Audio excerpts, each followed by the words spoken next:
The 93X Half-Ass Morning Show podcast is sponsored by Standard Heating and Air Conditioning. Standard Heating and Air Conditioning wants to wish you a happy holiday season and wants to let you know that Standard Heating is ready if you face a heating emergency. Their expert team is available through the holidays to make sure you stay warm and safe, no matter what. Become a Smart Club member so that you'll have peace of mind knowing that you're covered for the upcoming winter season. For more info or 24/7 emergency heating services, call 612-824-2656. Comfort you deserve since 1930. The 93X Half-Ass Morning Show. 93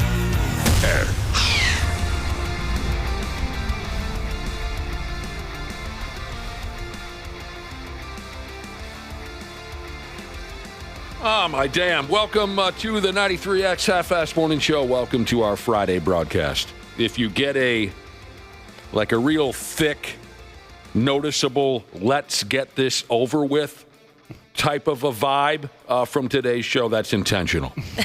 You're my usual Friday friend. Every Friday you come in here and you just don't want to. You can't even. Get me out of here. If you get that vibe, it's intentional. We're all feeling it. Let it show, I say.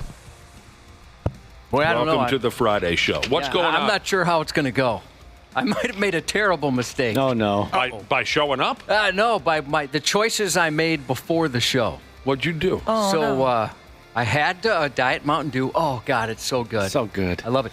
I had an energy drink. And as much as I hate it, I had a cup of coffee. Oh, my gosh, Lord. Josh. What is going on? How jittery are you right now? Fairly jittery. Why did you overdose on caffeine? I don't know. It wasn't necessarily on purpose. More tired than usual? Pretty tired, but, it was, like I said, the Diet Dew just so good. It hits the spot. And then and the energy drink, the stuff that my wife gets, it's horrible. I don't like it. Coffee, I can't stand it. Because I don't know. I wasn't paying attention to what I was doing. So you're not worried about your stomach. You're just worried about your overall delivery. Yeah. You're worried that your head might just pop clean off the rest of your body. And I'm going to be if anybody that's our age might remember, I'm the Micro Machine guy from those commercials back in the day. Where I'm speaking so fast. Mountain Dew, and then you got yourself one of those energy drinks, and then a big, stiff, hot cup of coffee. Yeah. Oh, I hate that feeling, Josh. Do you really? Yeah, drinking way too much caffeine. That's it makes me sick to my stomach. I wonder if this is what meth feels like. Do you feel something right now? Oh, yeah. You feel warm, cold? Like I'm in the clouds. Do you need to run around? I feel like I need to do 1,000 push-ups. A little foggy? No, just maybe that was the wrong way to put it. High. You know what I'm saying? Okay, you feel... Like I'm maybe 6 inches taller than I really am. Damn. Which would bring me up to about 6 feet. Well, buckle up. I guess we got a crackhead on our hands this morning. That's about right. We got a meth head in the room. You're going to have to pee so much more, too. Yeah, I've already had one so far.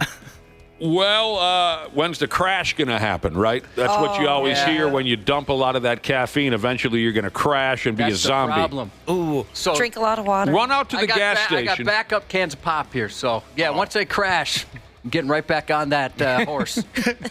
All you forgot the chili cheese flavored Fritos and the grapefruit juice. Oh, no, that'll kill a guy. You've told me how bad that is. Then get a couple, 3 warm Coors Lights and have a gas station rib sandwich, and you'll be feeling like $1 million before you know it. Your bro, Andrew DePaola, Josh, will join us on air today. That's great. That's right, Andrew DePaola. I haven't talked to him in a couple weeks because we had last week off. A listener takes a crack at the radio station's money later on during our Purple Pick'em segment. That's where a listener jumps on the air and makes some score predictions for the ball game on Sunday. And today's show will also feature the long-awaited return of Janel Klein. Now, how long has it been, can you think, through the cloud of drugs, Josh, that's taken over your brain? Can you think, how long has it been since the last time Janel Klein, how do you say her last name? Klein? When's the last time she made an appearance on this radio show? Sorry, I crashed. I wasn't able to pay attention. You do suddenly look very tired. One word you said. I got to take a quick nap. Janel Klein, it's been a little over a month. It's the last time she was on was September 18th. I was just going to say that. Why'd you have to jump in? September 18th is the last time she was on, in studio specifically. Couple months. Yeah, she was covering some horrible stuff. I watched her Hulu special on the Delphi murders, and she's so great. She's awesome. I can't get over about, like, when she started talking about that, she said, yeah, you know, I've got a little part in it. I'm kind of in it. She's everywhere in it. Yeah, she's by far, and I know I'm biased, but if I remove myself from enjoying her as much as I do, she's the best part of that thing. She's so definitely good. The Hulu documentary on the Delphi murders. Yeah. That's the story she was covering. That's why she's been gone for so long. Kept her out of town for 2-3 months. Okay. Did she name drop us at all? She did not.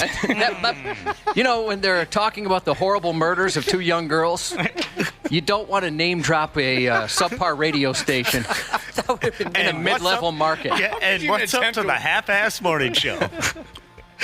It's been a while. I got the call Janel Klein will be back in studio today. I saw her since she's been back, so she's Lucky. doing great, and she's very happy to be home. Oh, I see. I haven't seen her since she's been home, but I've been told that she's not the same person we once knew.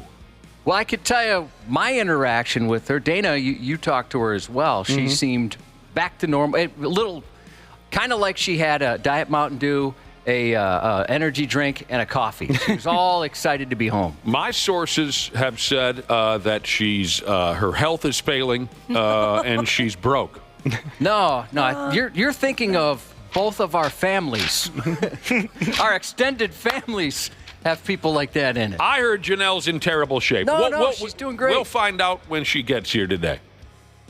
She's doing awesome. I've heard terrible things.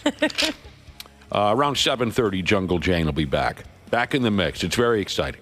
It is really happy that everything went well for her over there in Indiana and that she made it home. And my God, I mean, I know it was a hell of a process for the lady. You know how you have tics or little things about you that you might not realize, and somebody points it out, like, hey, you always do this. Sure. And I don't know if it's just because of how caffeinated I am right now. Do I always twist in my chair like I've been doing? I just noticed this is kind of weird. You do Yes. from time to time, yeah. Oh, I do? Yep, Okay. not constantly, but yeah, you do that. I didn't know if it was because I was high and filled with flame retardant or whatever they put in those energy drinks. You are acting different right now. Yeah, I feel different, and I apologize. Well, step one, I guess, is admitting that you have a problem. Look how violently you're twisting in your chair right now. I know, that's what I was wondering. So this is normal. You He's are doing doing 360s. it a little bit more than normal. All right. I don't think I missed anything. I think I covered all of what we have up against us this morning. Does anyone enjoy a little darkness with their holiday season? Oh, yeah. I don't. I don't. Ashley, do you watch the supposedly scary Christmas movies? I haven't watched any yet. I've watched a couple, like, raunchy ones. I watched the Bad Santas. Okay. Oh, yeah, I was going to say, if you consider that dark, Bad Santa was great. Fantastic. Very good.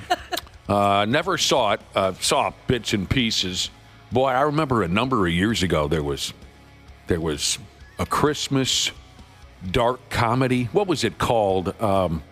It was very popular, Josh. It was based on some character that snatches kids up out of bed on Christmas and eats them whole. Krampus? Krampus? Yeah, that's it. I was just going to ask you. That's it. I went and watched, because I enjoy a little darkness all year round. Come Christmas time, sure.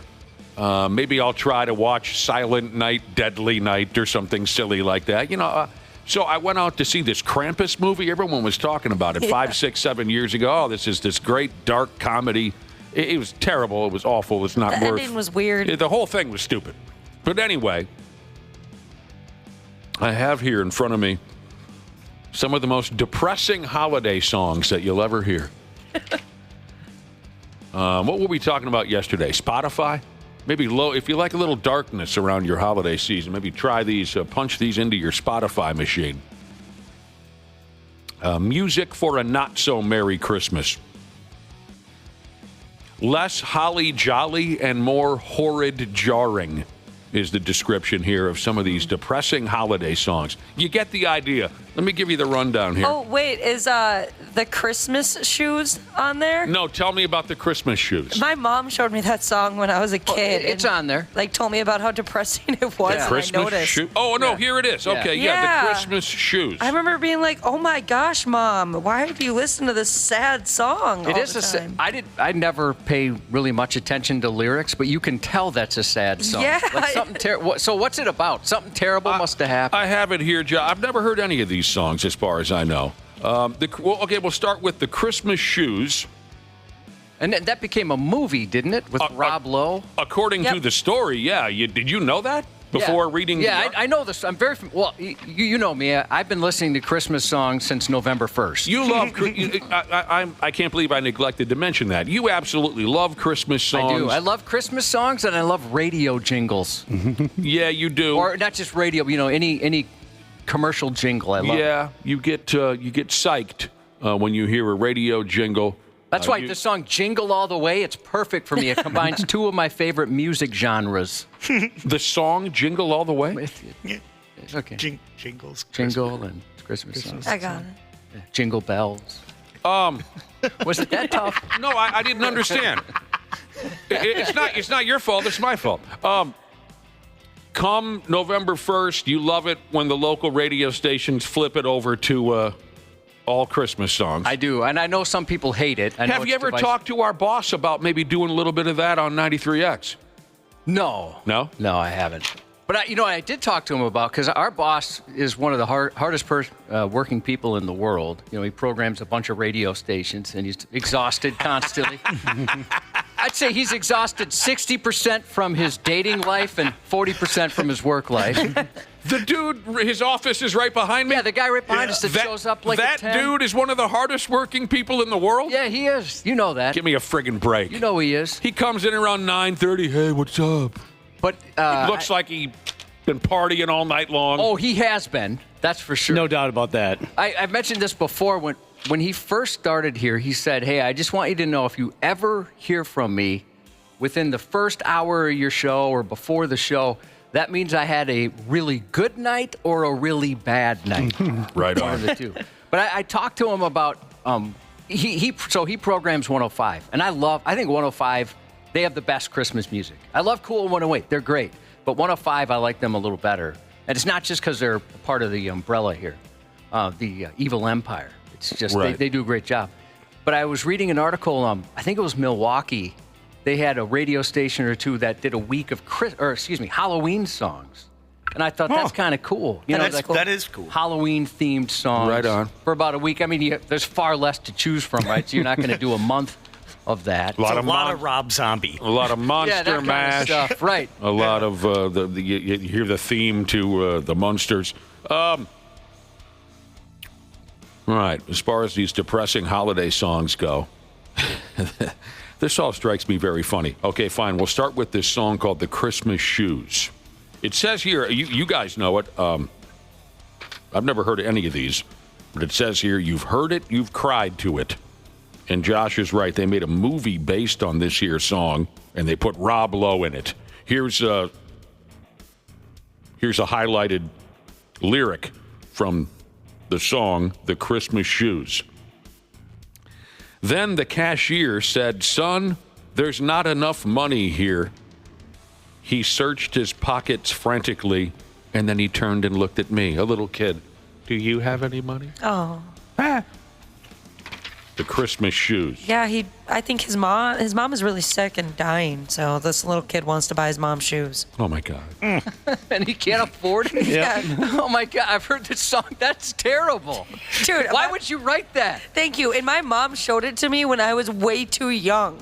I mean, there's an audience for this, right? There are people who are drawn to this kind of thing. Oh, yeah, they like to be sad, I guess. Nat King Cole wrote a song many years ago called "The Little Boy That Santa Claus Forgot." Oh, God. No. Listen to the lyrics. In the street, he envied all those lucky boys, then wandered home to last year's broken toys. I'm so sorry for that laddie. He hasn't got a daddy. from? The Everly Brothers wrote a song called Christmas Eve Can Kill You, and it's about some sad character hitchhiking out in the freezing cold on Christmas Eve. I'm just picturing these fellas on stage at a show. Hey, let's do that song. You know? Oh, which one do you want to do?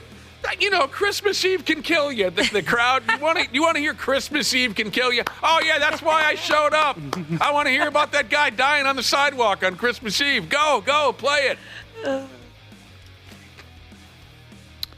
There's a song out there called Christmas Carol by a feller called Skip Ewing. It's about an orphaned girl wandering the city. She happens upon a mall Santa and reveals that she has no mom and dad.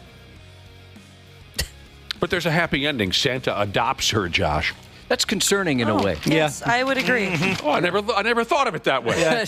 Mall Santa adopts just lonely girl. You're starting to catch on to this darkness now. It's been very depressing so far. You added a dark twist to an already dark story. Oh, you don't have parents, huh? The mall Santa. So no one would know if you're missing. Is that what you're saying? Yeah. Merle Haggard wrote a song called If We Make It Through December. It's not looking good. It's not looking good. What are we going to do after December? And Merle Haggard says, well, we got to make it through December first. I'll tell you that. That's about staying employed, correct? Yeah, he gets laid off right before Christmas. I'm laughing because of how accurate that is. Oh, damn. I remember when I was an 8th grade kid, my old man got laid off from his truck driving job right around the holidays. True story. That was when he pulled me and my brother aside. Pulled my brother and I aside and said, if either one of you sumbitches decides to be a truck driver, I'll strangle you to death. We're going through some of the most depressing holiday songs. People are texted in saying they still love Grandma Got Run Over by a Reindeer. Oh, sure. Yeah, That's classic. a good one. That's the way they sing it, popular. too. The way they sing it, too, is so fun. Josh, do you know the song An Old-Fashioned Christmas, in parentheses, Daddy's Home by Bennett? Linda Bennett. You know all this stuff. Well, like I said, I listen to it for 2 months a year. And you hear these dark songs even on Christmas? Yeah, but I don't pay attention to lyrics, so I know that I recognize the song. Now, I knew that Christmas Shoe song was sad just by the way they sing it. But sometimes if you don't pay attention to the lyrics, you can't tell. No, yeah, I know you're not a lyrics guy, but what you're telling me now, because I don't listen to Christmas songs ever. I certainly don't listen to these radio stations that flop over to all Christmas music. So what you're telling me is these radio stations that flip over and play all Christmas songs, they play these dark-ass songs? Some of them, yeah. God dang. Good for them. Mix it up a little bit. An Old-Fashioned Christmas, in parentheses, Daddy's Home by a lady named Linda Bennett. It's about, Ashley, it's about a bus crash that kills everybody dead on Christmas. Oh. You know, your old-fashioned Christmas. How do you come up with that? I don't know. You got to hear it live. Again, you got to experience these songs live. You know, it would make a really good song. A huge bus crash on Christmas. I want to come home. Everyone dies. I Want to Come Home for Christmas is an old depressing holiday song by Marvin Gaye. It's about a prisoner of war who can't go home for Christmas. The author of this article, when they noted the Marvin Gaye song, I Want to Come Home for Christmas, about a prisoner of war who can't get home, the author wrote, just cut my heart out and throw it on the floor. Yeah, no doubt. Simon and Garfunkel back in the day had a tune called 7 O'Clock News / Silent Night, and what they did there, just to depress the balls out of everybody in the 1960s, I imagine it was the 60s since it was Simon and Garfunkel, they put the song together like this here. They played Silent Night in the background and paired it with ominous, that's not a word, ominous and tense radio broadcasts of current news events. So you got Silent Night, and then some news audio of a guy saying 17 people were shot on the streets of Chicago this afternoon, just so you feel horrible about the world. Choice? Well, a lot of these artists, I guess, are making statements, right? They're making statements. Yeah, I would think so. John Denver wrote a song called Please, Daddy, Don't Get Drunk This Christmas. It's so descriptive. And it says here in the lyrics, John Denver saying, "Please, Daddy, don't get drunk this Christmas. I don't want to see my mama cry." It was so sad. Man, that is sad. And then, I used to listen to a lot of John Denver's catalog. That was played at home quite a bit. yeah, Lame claim to fame, my dad was friends with John Denver. That's really cool. Lick Me Down. That's really cool. How did your old man become friends with John Denver? Well, I don't know. You know what? That's a good question. I know maybe if my mom's listening, she can text and let me know. But they played guitar together and stuff like that. My dad loved that. Did your dad have a hand in writing any of his songs? No, he did not. You fill up my senses like a night in a forest, like a sleepy old something. Come fill me again. How was that? That was wonderful. All right, the last depressing song here, as we've been rolling through sad-ass Christmas songs. They're out there. Josh listens to them every year. Some feller by the name of Herman Lammers. Don't you want to give yourself a rock star name, Josh? Maybe if your real name is Herman Lammers. That's a pretty cool name. Oh, really? Maybe not as a rock star. I would have gone with Nikki Phlegm. Sixx. If I was Herman Lammers, I would have gone with Nikki Sixx as my rock Not star. Jizzy Pearl. Oh, God. That's last on the list. Herman wrote a song called Faith in Santa. And it's about, I thought, okay, I don't know why this is on the list. I thought this was supposed to be dark, depressing stuff. Faith in Santa is about a child that dies in Santa's arms. Oh my gosh, no. From I strangulation? want nothing to do with that. It may or may not have been from strangulation. That's Santa. He's a sketchy character. My God. You know, our Purple Pick'em guy has checked in, Juggalo Viking Jesus. And he says, don't forget the classic Santa Claus is a Fat Bitch by Insane Clown Posse. I've never heard that. I'm not familiar with that one either. I need to listen to that immediately. Speaking of fat Santas, anybody see Fat Man with Mel Gibson? Is No. that any good? No. No, I haven't seen it. No, I I've haven't heard seen it. mixed reviews. Every year I think about watching it, I just haven't yet. I had forgotten about that. That's a couple years old. Yeah, just a couple years ago. He plays Santa Claus? I thought it was like he played like a badass Santa. Maybe he just looks like him. Yeah, wasn't Santa like killing people and stuff? Yeah. But There it was- sounds like the guys had it coming. He's Kris Kringle, right? So Yeah. he must be Santa Claus. And then there was that other one, Violent Night, where Oh, I these, loved that. these people come in, they try to steal a daughter and family or whatever, and all of a sudden Santa comes magically down the chimney, and he's like, uh-oh. David Harbour? Yes, yeah. And he's a badass in that movie. Yeah, he's good. Dana, So didn't good you in just that. play Santa? I played Santa Claus last night in the Oh, it was play. last night. Uh-huh, yeah. You played Santa Claus last night. Where? What? Yeah, there's a play that's done each year. It's very popular. There's a final year. It's called A Very Die Hard Christmas, and they do it throughout the month of December at Bryan Lake Bowl. And it goes off the theme of his Die Hard Christmas movie and each night they have a different person come in to play Santa Claus as a cameo at the end, where Santa Claus rushes on stage with the machine gun, kills the last terrorist, and saves the day. And I've gotten to do it the last 8 years, and last year was my turn, and I got to go up with a machine gun, yell MF'er in front of a bunch of people, and it's always a lot of fun. How'd you do? I missed your line. No, I got the line right. I jumped the queue. I ran on stage too early. But you've only done it 7 times before. Oh, I know. So And, how would you know? But the guy who runs the play, who wrote it, my good friend Josh Carson, very funny, talented local comedian and actor, he pointed that out too. He goes, he has done this 8 years in a row. He has effed it up at least 7 of the 8 times. At least you nailed it once. You've effed it up, or he has? I have. You have, As okay. Santa. I have like 2 lines. His joke was he has 2 lines and he managed to mess up 4 of them.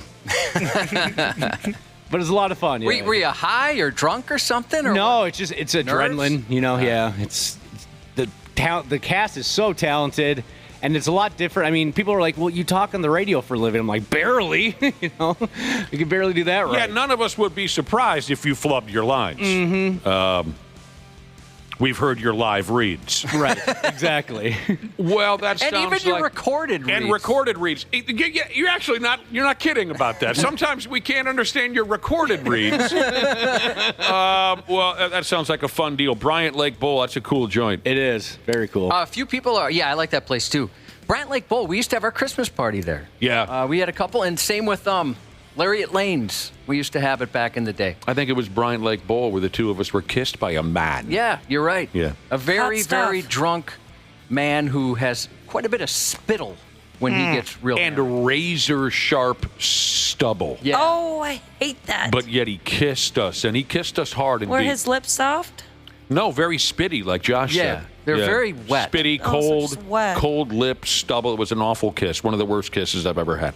The last time I saw him was at a Christmas party. The next time I see him, I'd like to punch him in the face. Well, you know what he and it said. has nothing to do with the kiss. It has nothing. I want to be very clear about that. It's because we learned that we thought we liked him, but then we learned he's kind of a douche. Well, the last thing he said to me, he was hammered, per usual, right at one of these things. Yeah.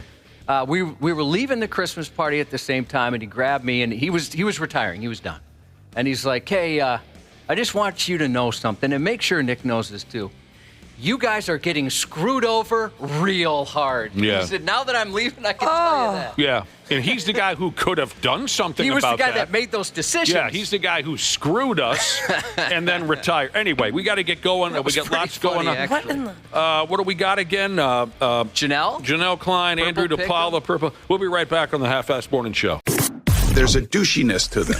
The 93X Half-Assed Morning Show. Standard Heating and Air Conditioning wants to wish you a happy holiday season and wants to let you know that Standard Heating is ready if you face a heating emergency. Their expert team is available through the holidays to make sure you stay warm and safe, no matter what. Become a Smart Club member so that you'll have peace of mind knowing that you're covered for the upcoming winter season. For more info or 24/7 emergency heating services, call 612-824-2656. Comfort you deserve since 1930. Hear that? That's the sound of saving money with Easy Pass. Free transponders plus lower tolls make Easy Pass the perfect holiday gift. Visit driveeasymd.com to get yours today.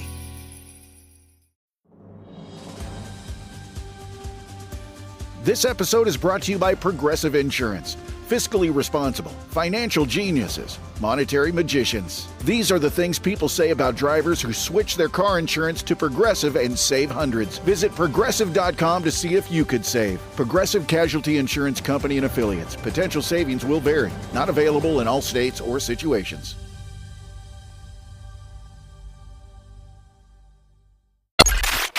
Stupid news on the Half-Assed Morning Show. We had a hell of a conversation a few minutes ago about dark, depressing holiday songs. Maybe you're tired of Mariah Carey singing that Christmas song in your friggin' face come this time of year. What's that song she won't let go of? All I Want for Christmas Is You. Okay, I'll go along with it. No, the name of the song, Ashley, is what we're looking for, not just a statement. Maybe you're tired of Do They Know It's Christmas, right, Josh? Maybe you hate Bob Geldof. You might. Some people do. Maybe you want to just hear some dark, depressing Christmas songs. We rattled through a few of them earlier.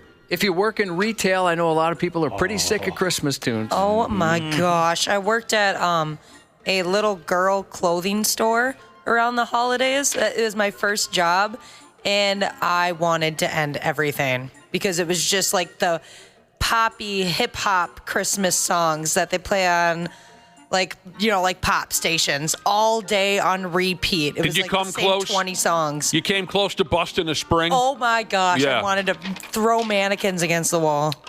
We rolled through some dark, depressing, awful Christmas songs earlier. Hell, there was one song about a guy who dies on a sidewalk on Christmas Eve, a bus crash. Listeners texted in about their favorite dark Christmas songs. They say Weird Al Yankovic's song, The Night Santa Went Crazy, Oh, that's a wonderful is a lot darker than you think. I haven't heard that in years. Josh, what was the name of that show that featured a character called the Crypt Keeper? Tales from the something. Crypt. Oh, Crypt. Okay. Radio. A listener tells me that back in the day on Tales from the Crypt keeper used to sing a song that went, "Deck the halls with parts of Charlie." The Crypt Keeper was pretty funny. He was funny. Yeah, I like that guy. And then another listener, or two actually, reminded me of a song. I don't like to talk about this guy out loud because he still scares me. It's the guy still haunts me. But I gotta say it. King Diamond. Don't tell him I said that. Don't send a message to King Diamond and tell him that I was specifically talking about him. I don't want him to know about me at all because he scares me that badly.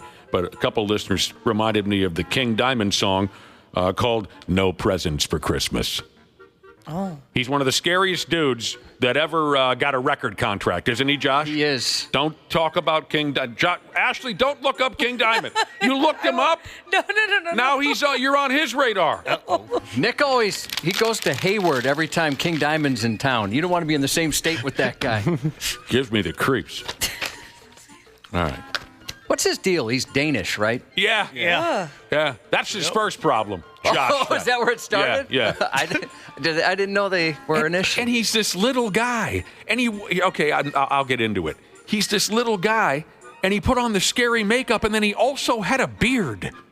Yeah. He is very terrifying. You looked him up. I He did. told you not to. I don't know why you looked him up. I had to. Oh my, he's so scary. And he could sing so high. How do you sing so? Yeah. Isn't he almost 72? Oh, I'm sure he is. 68. He's got the upside down cross on his forehead too. That's never good. It's King Diamond.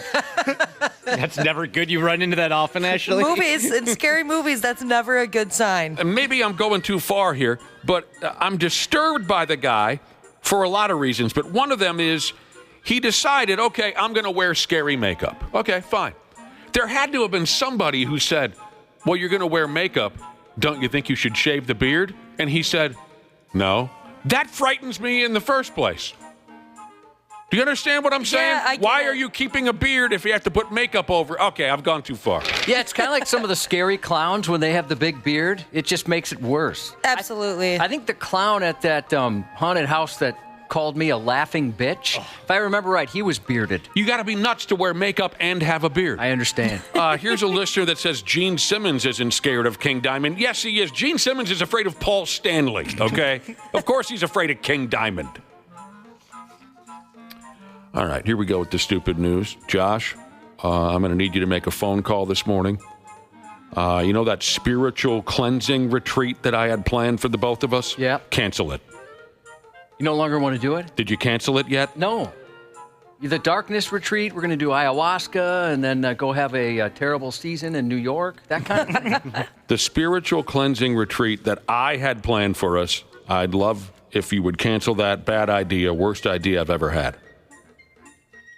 I just found out that a 33-year-old lady, apparently an actress by the name of Marcela Alcazar Rodriguez, unfortunately, she died. This was at a spiritual cleansing retreat in Mexico. She died from consuming frog venom. Why do so many folks fall for these silly internet health gimmicks? Why are folks these days so prone to fall for that stuff? Because it's a damn shame. I don't know. I mean, maybe people are just, they don't trust modern medicine anymore and they want to keep it old school by eating secretions from amphibians? I'm not sure. That They think has it's to hip. be it. Here's the whole terrible story. Again, a lady died from consuming frog venom. The gal, again, a gal called Marcela Alcazar Rodriguez, she ingested something or another called Cambo, which is, the story tells me, a glue-like poisonous substance that comes from the skin of a giant monkey frog. Now, I've never even heard of the giant monkey frog. It's awesome. But just the title is enough to tell me that I should give that sumbitch all the room he needs. I'm stepping aside if I ever cross paths with the giant monkey frog. And here these spiritual retreat folks, they're licking the juices that the monkey frog has dripping off of his back. They are so dumb. So it's a very, very bright green frog. Isn't that the rule? The brighter the color, the more dangerous? Yeah. It's poisonous. What are you doing? Do they not know what poisonous means? Did they not grow up in a household with Mr. Yuck stickers, these That's people? what I don't understand. Like, because I don't know what to call it. Like, don't you guys have a filter where, like, if somebody were to suggest something like this to you, you have something in your brain that's like, no, what? Are you crazy? Do these people just not have that? I don't know. Well, it's weird. So I don't know how a regular toxin cleansing ritual, like what a doctor would use for something like that, but they're introducing venom? It just pushes the other stuff out? Right. So this Rodriguez lady, she licked the monkey frog juice, and she suffered a severe reaction to the poison. It says here, she initially was denied medical attention by the retreat folks before finally being taken to a hospital, where she then upped and died. And it doesn't surprise me that the spiritual retreat folks denied her real medical help at first, because, of course, spiritual retreat folks always have what they believe to be a better idea than traditional medicine. I'm sure well, no, we don't need to take you to a doctor. Try this stick, try this leaf, try this. An investigation is kicked in. Cops and such are looking into this awful story. They're looking to talk, Josh, to the shaman who ran the retreat. Yep, go right to the top. They have some questions for the damned shaman. Back to that Cambo, the stuff that killed this lady. Says here, Cambo is used by tribes that hang around in South America. And the poison, the Cambo, is sprayed out like this here. Locals capture the monkey frogs and then tie them up, restrain them, and place them near a fire. Well, now that makes the monkey frog very scared to be around fire. And when a monkey frog is scared, it gets stressed and then splooges out. The frog will splooge out the Cambo juice from its skin when it gets scared. It's like frog milking.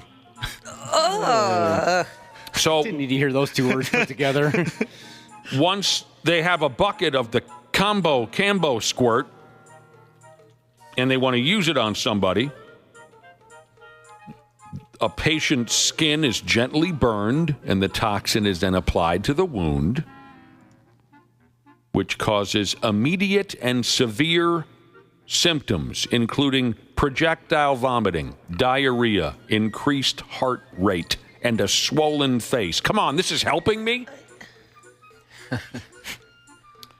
Supporters claim that the frog poison gimmick can cure everything. This is my favorite part of the story. It can cure everything, like, say, example, anxiety or migraines. Okay, if the frog spuzz can possibly cure my terminal cancer, maybe I try it. But I'm going to risk my life to get rid of anxiety and a headache? That's why I have this Advil right here. Do you know what I'm saying? What are we doing? Well, they want to eschew the modern medicine, I think.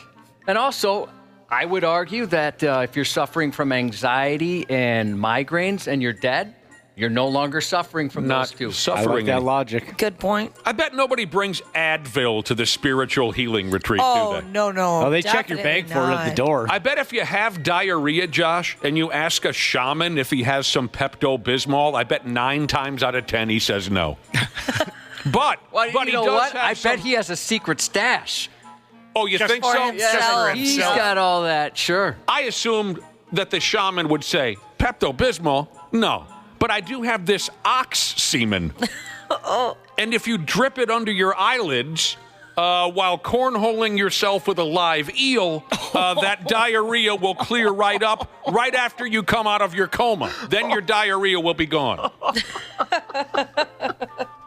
Poor eel. Now, the eels like that stuff. They do. It's the ox that I worry about. They take that. I think they enjoy providing what you mentioned. Oh, not have you heard how they get the semen from the ox? Uh-oh. It's not pleasant. You can take mine any way you want. I don't know why It's folks. no good. It doesn't do what it's supposed to do, but you can have it. I don't need it. You can have it. I don't know why folks keep doing this stuff.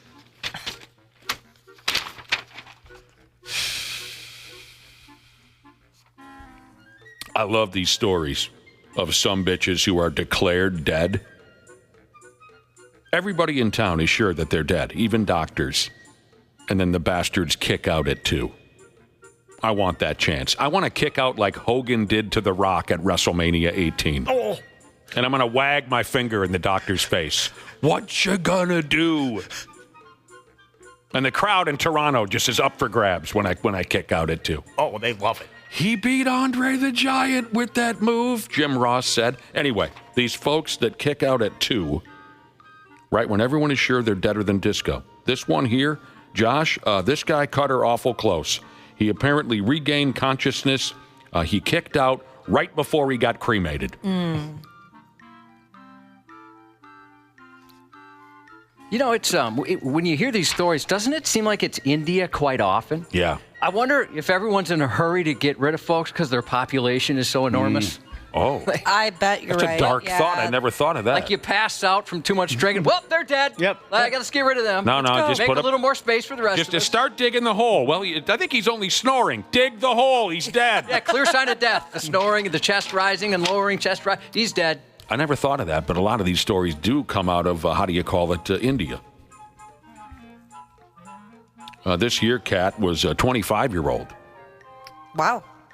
Rohitash is the name. Do that little rhyme again, Josh. Rohitash, Mama Flamma, Alabama. Fama. Fee-fi. Rohitash is the guy's name. Word is he was declared dead at a hospital. He had a terrible epileptic, seizure. He had a terrible epileptic seizure. He did. But nobody bothered giving a pimp what they call here a post-mortem examination. So that was a big-time screw-up. At his cremation, as they're about to push him into the fire, he woke up. They didn't give him the full exam. He wasn't actually dead. Once it was obvious that Rohitash was still alive, his family took him back to a hospital.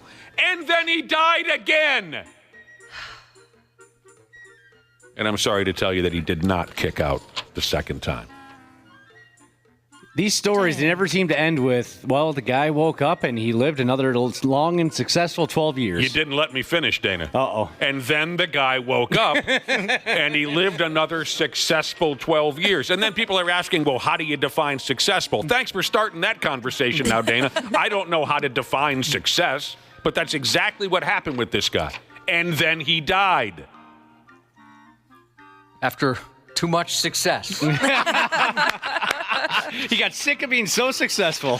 All right, let me ask you a question. Go ahead. Okay, the end result is you are going to die. The from end what result, happened, I'm going to okay? die. You're going to die from what happens. They think you're dead. Would you rather die when you wake up and realize they're conducting a post-mortem, or just get burned to death in a when you're being cremated? Oh, I don't want to be burned up. Dark question. I like it. I don't either, but I would think the cremation would be quite quick. I think that would go faster. Oh, really?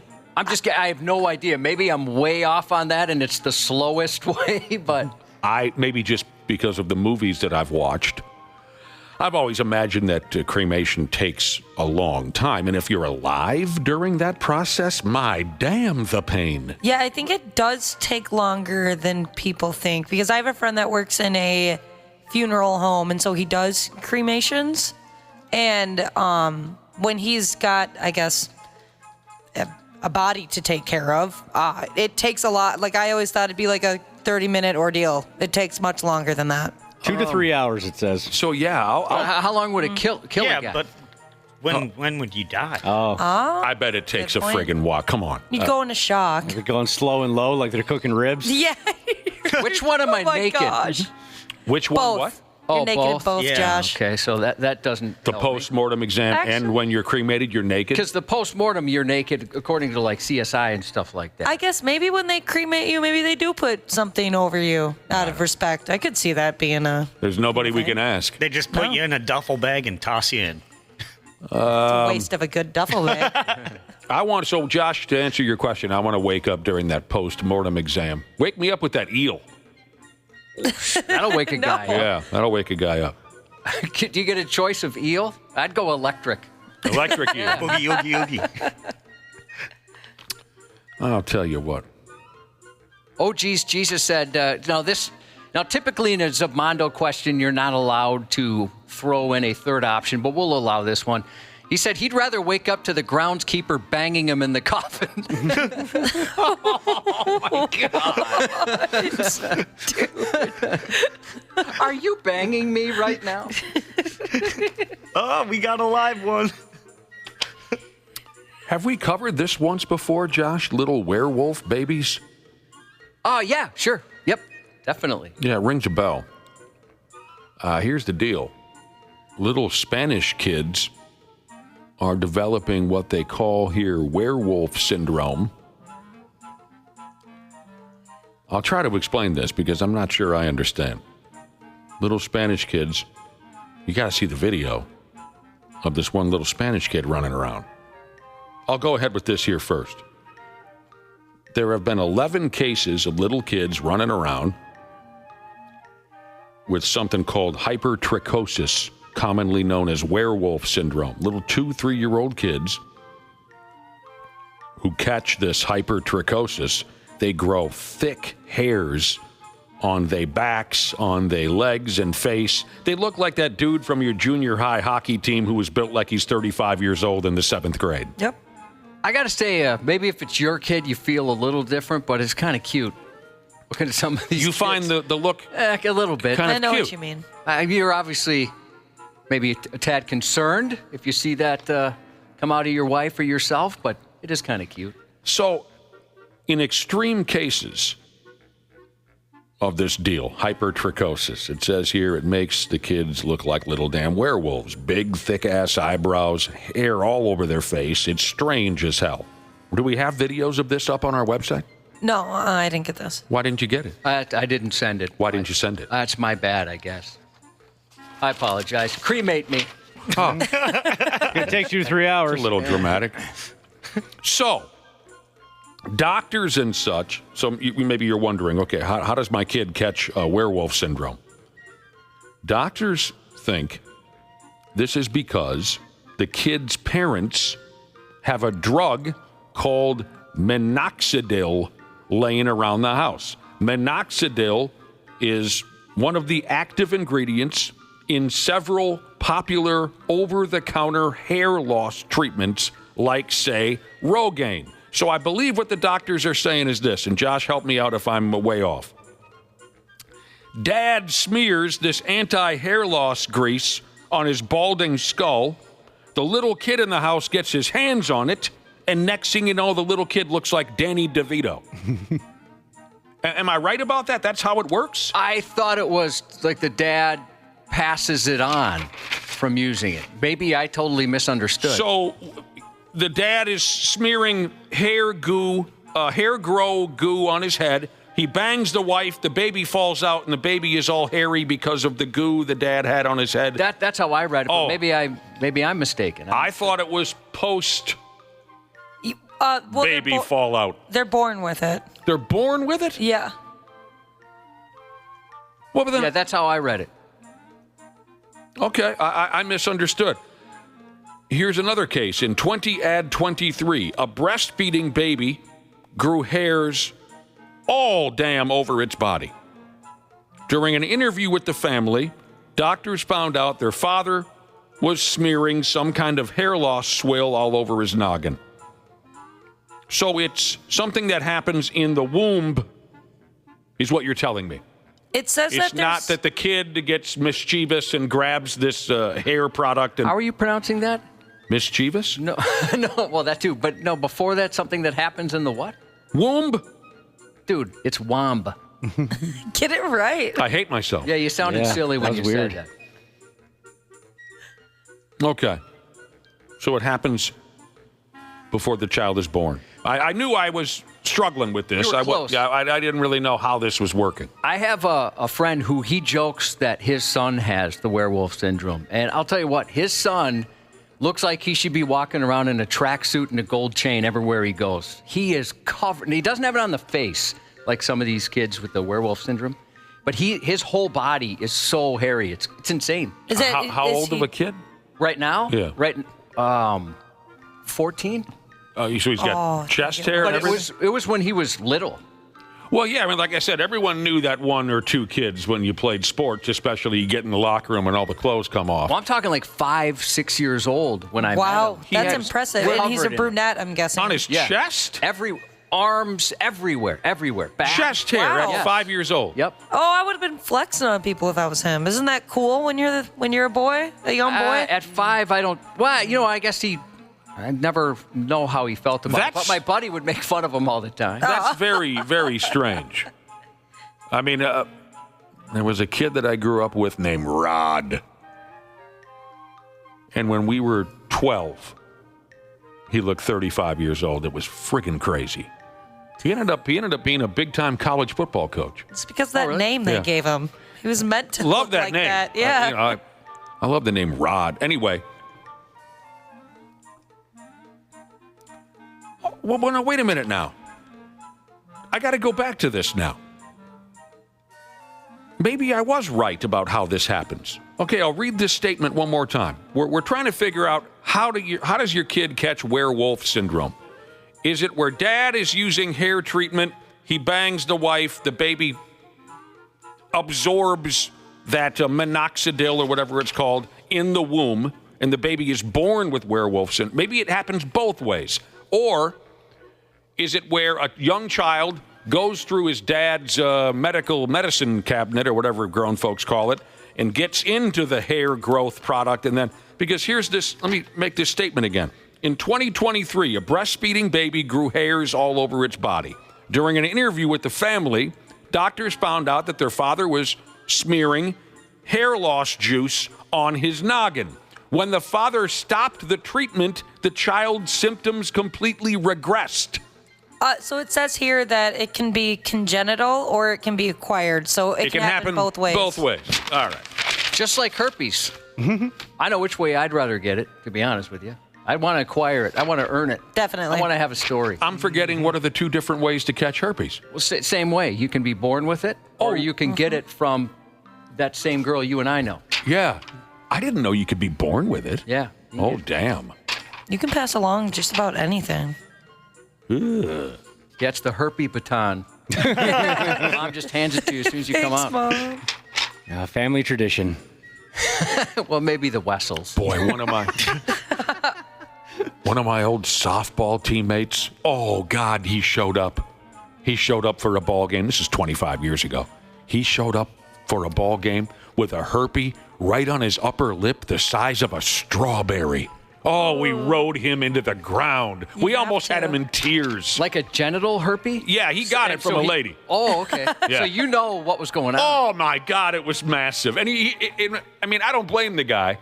You know how beer league softball went? Usually 8-10 guys show up real early and kind of hover around a trunk full of beer in the parking lot. And, we're having 3-4 before the game. He walks up, parks his car, walks up with his little softball bag over his shoulder. Hey, guys, what's up?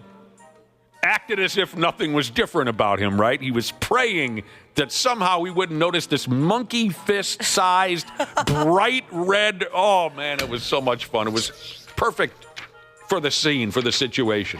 Okay, yeah, you answered my question. I was going to ask, super noticeable? Oh, my God, Cubby. Not just like a cold sore, like even more so? Yeah, we could have used it maybe... Everyone on the team could have autographed it. Oh, my God. Did it have stitches on it like a baseball? Damn near. That big. But that's what happens when you get into the beer and you go up to Bagley, Minnesota. That's where he got it. All right, we got to get going pretty soon. Maybe one more little thing, one more something or another. Check this out.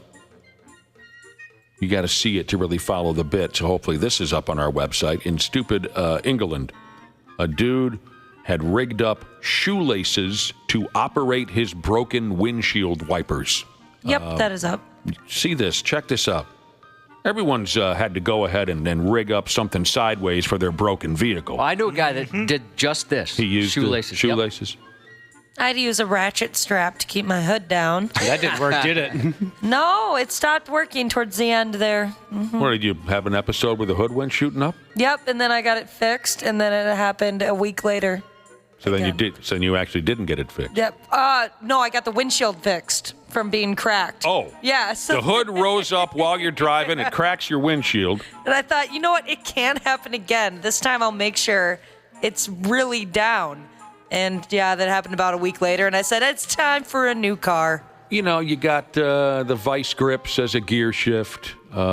Screwdriver. Yeah, Screwdriver. My as uncle a gear. had a screwdriver as an accelerator. My dad and I used tin to replace the fenders on an old car I was driving when I was a kid. We used plexiglass for the back window like you were watching a hockey game. My buddy, Hey, that's smart. Yeah. Mucho Grande, his dad had a Yugo, and it was more Bondo than Yugo. That thing was just coated in that stuff.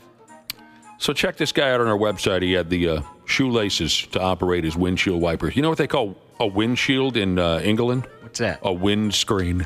Oh, yeah. They're the worst over there. And then the trunk is the boot? Yes. Oh, that's dumb. What's the hood? Oh, I don't know what the hood is. They're the worst. Cops gave the dude points for creativity when they pulled him over, but they said it was not acceptable to have shoelaces pulling your wipers back and forth. They took the car away from the dude, and they gave him a good beating. The driver had other problems going on. He was driving without a license. He was driving without insurance. And he had the dumb shoelace bit going. Oh, Josh, do you want to know what they call the hood of your car? Yes. Oh, They call it a bonnet. Oh, I love that. that's right, the bonnet. These people need to be punched in the mouth. What? They're just the worst people on earth. Sports on the 93X Half-Assed Morning Show. So for the moment, they are leaving the offense out on the field. Ain't this fascinating? If nothing else, draw them offside, yeah. They are going. And then Goff falls down, but Montgomery is able to pick up the first down. So Goff falls down as he's making the handoff, and this should seal it. They'll run the clock down, pick the field goal. What a call!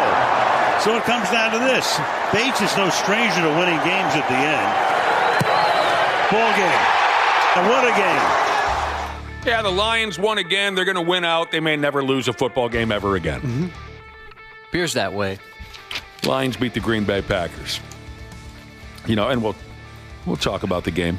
I'm sure Randy Shaver and Brad Ryder want to talk about the game. Got to give you a quick rundown here. Can't spend too much time. But first, we were talking about a frightening condition a few minutes ago, weren't we, Josh? Kids all over town are catching this. It's called werewolf syndrome. The kids get, this is real, the kids get a hair growth product on their little bodies from dad, who's using, hair growth juice on his dome. And then the little 2-year-old kids, sometimes even little babies, end up wearing more body hair than a baby gorilla. They look like werewolves. That's how it happens. Look it up. Got a text message from a listener who says, you think that's something? Once there was this kid who got into an accident and couldn't come to school. But when he finally came back, his hair had turned from black into bright white. I like that song. Yeah, I love it. It's weird as it is. Yep. Ashley looks so confused. I'm a little lost. You've never heard the song? No, I don't think so. He said that it was from the cars that smashed so hard. And the guy is just doesn't look like his voice. His face doesn't match his voice. His haircut doesn't match his voice. Want to hear another story, Ashley? Yeah. Once there was this girl who wouldn't go and change with the girls in the change room. But when they finally made her, they saw Birthmarks all over her body. What is that? Let's make today all about weirding Ashley out. No. All right. Crash Test Dummies. Look them up. That's right. Big weekend for the Pigs, Golden Gopher hockey, Timberwolf. Coming up in a half hour. Shaver, Ryder, Purple Pick'em, DePaola, Janel Klein. Josh's News is coming up next. There's a douchiness to them. The 93X Half-Assed Morning Show.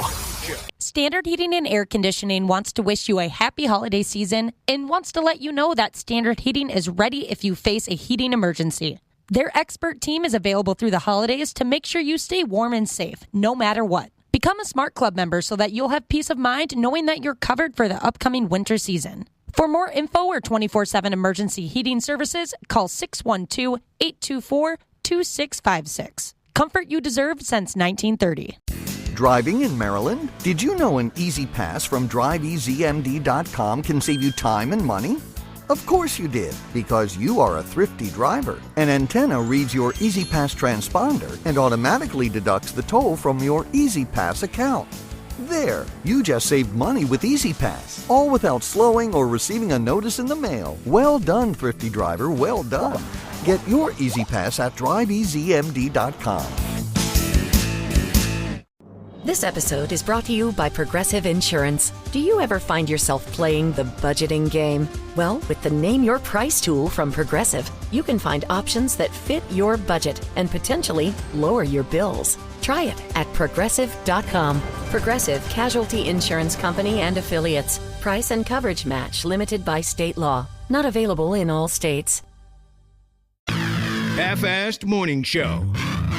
93X. Here for the verdict and listening to the facts and coming to the truth. And I want to thank the citizens of Thompson, and hopefully I can go back to work tomorrow and finish the work that I've started. The mayor of a small Georgia town is back after a jury acquitted the 59-year-old of intentionally leaving a bottle of gin in a ditch for a state prison work crew. You guys remember this story? No, I do not. Yep. Jurors found Thompson Mayor Benji Cranford not guilty of furnishing prohibited items to inmates and attempting to commit a felony. Man, you know you're in the South, Josh, when you got a grown man named Benji. Yeah, I went to school with a Benji. He once ate a box elderbug. Cranford had been suspended, but his acquittal restores him to office and entitles him to back pay. No one disputes that he bought a bottle of Seagram's Extra Dry Gin June 3rd, drove across a road, and dropped the bottle in a ditch. Prosecutors argued it was intentional, but Cranford's defense suggested the bottle just fell out of his SUV. Testifying in his own defense, the mayor said he doesn't remember what happened. He explained he probably put one of the bottles of liquor in the driver's side door cup holder and may have opened and closed the door to reconnect Bluetooth. While there are other ways to reset the connection, he admitted he's not too tech-savvy and has always done it that way. I'm just going to say, if Benji knows how to hook up Bluetooth, maybe it's time I learn. That's adorable. He said, "If that's the right way or the wrong way, you tell me," he told the jurors. Cranford said he bought gin after a friend told him it could prevent malaria. Oh. Wow. This guy, I love him. You can talk him into anything. He insisted he didn't know anyone on the work crew and had no reason to buy alcohol for strangers, and the jury agreed.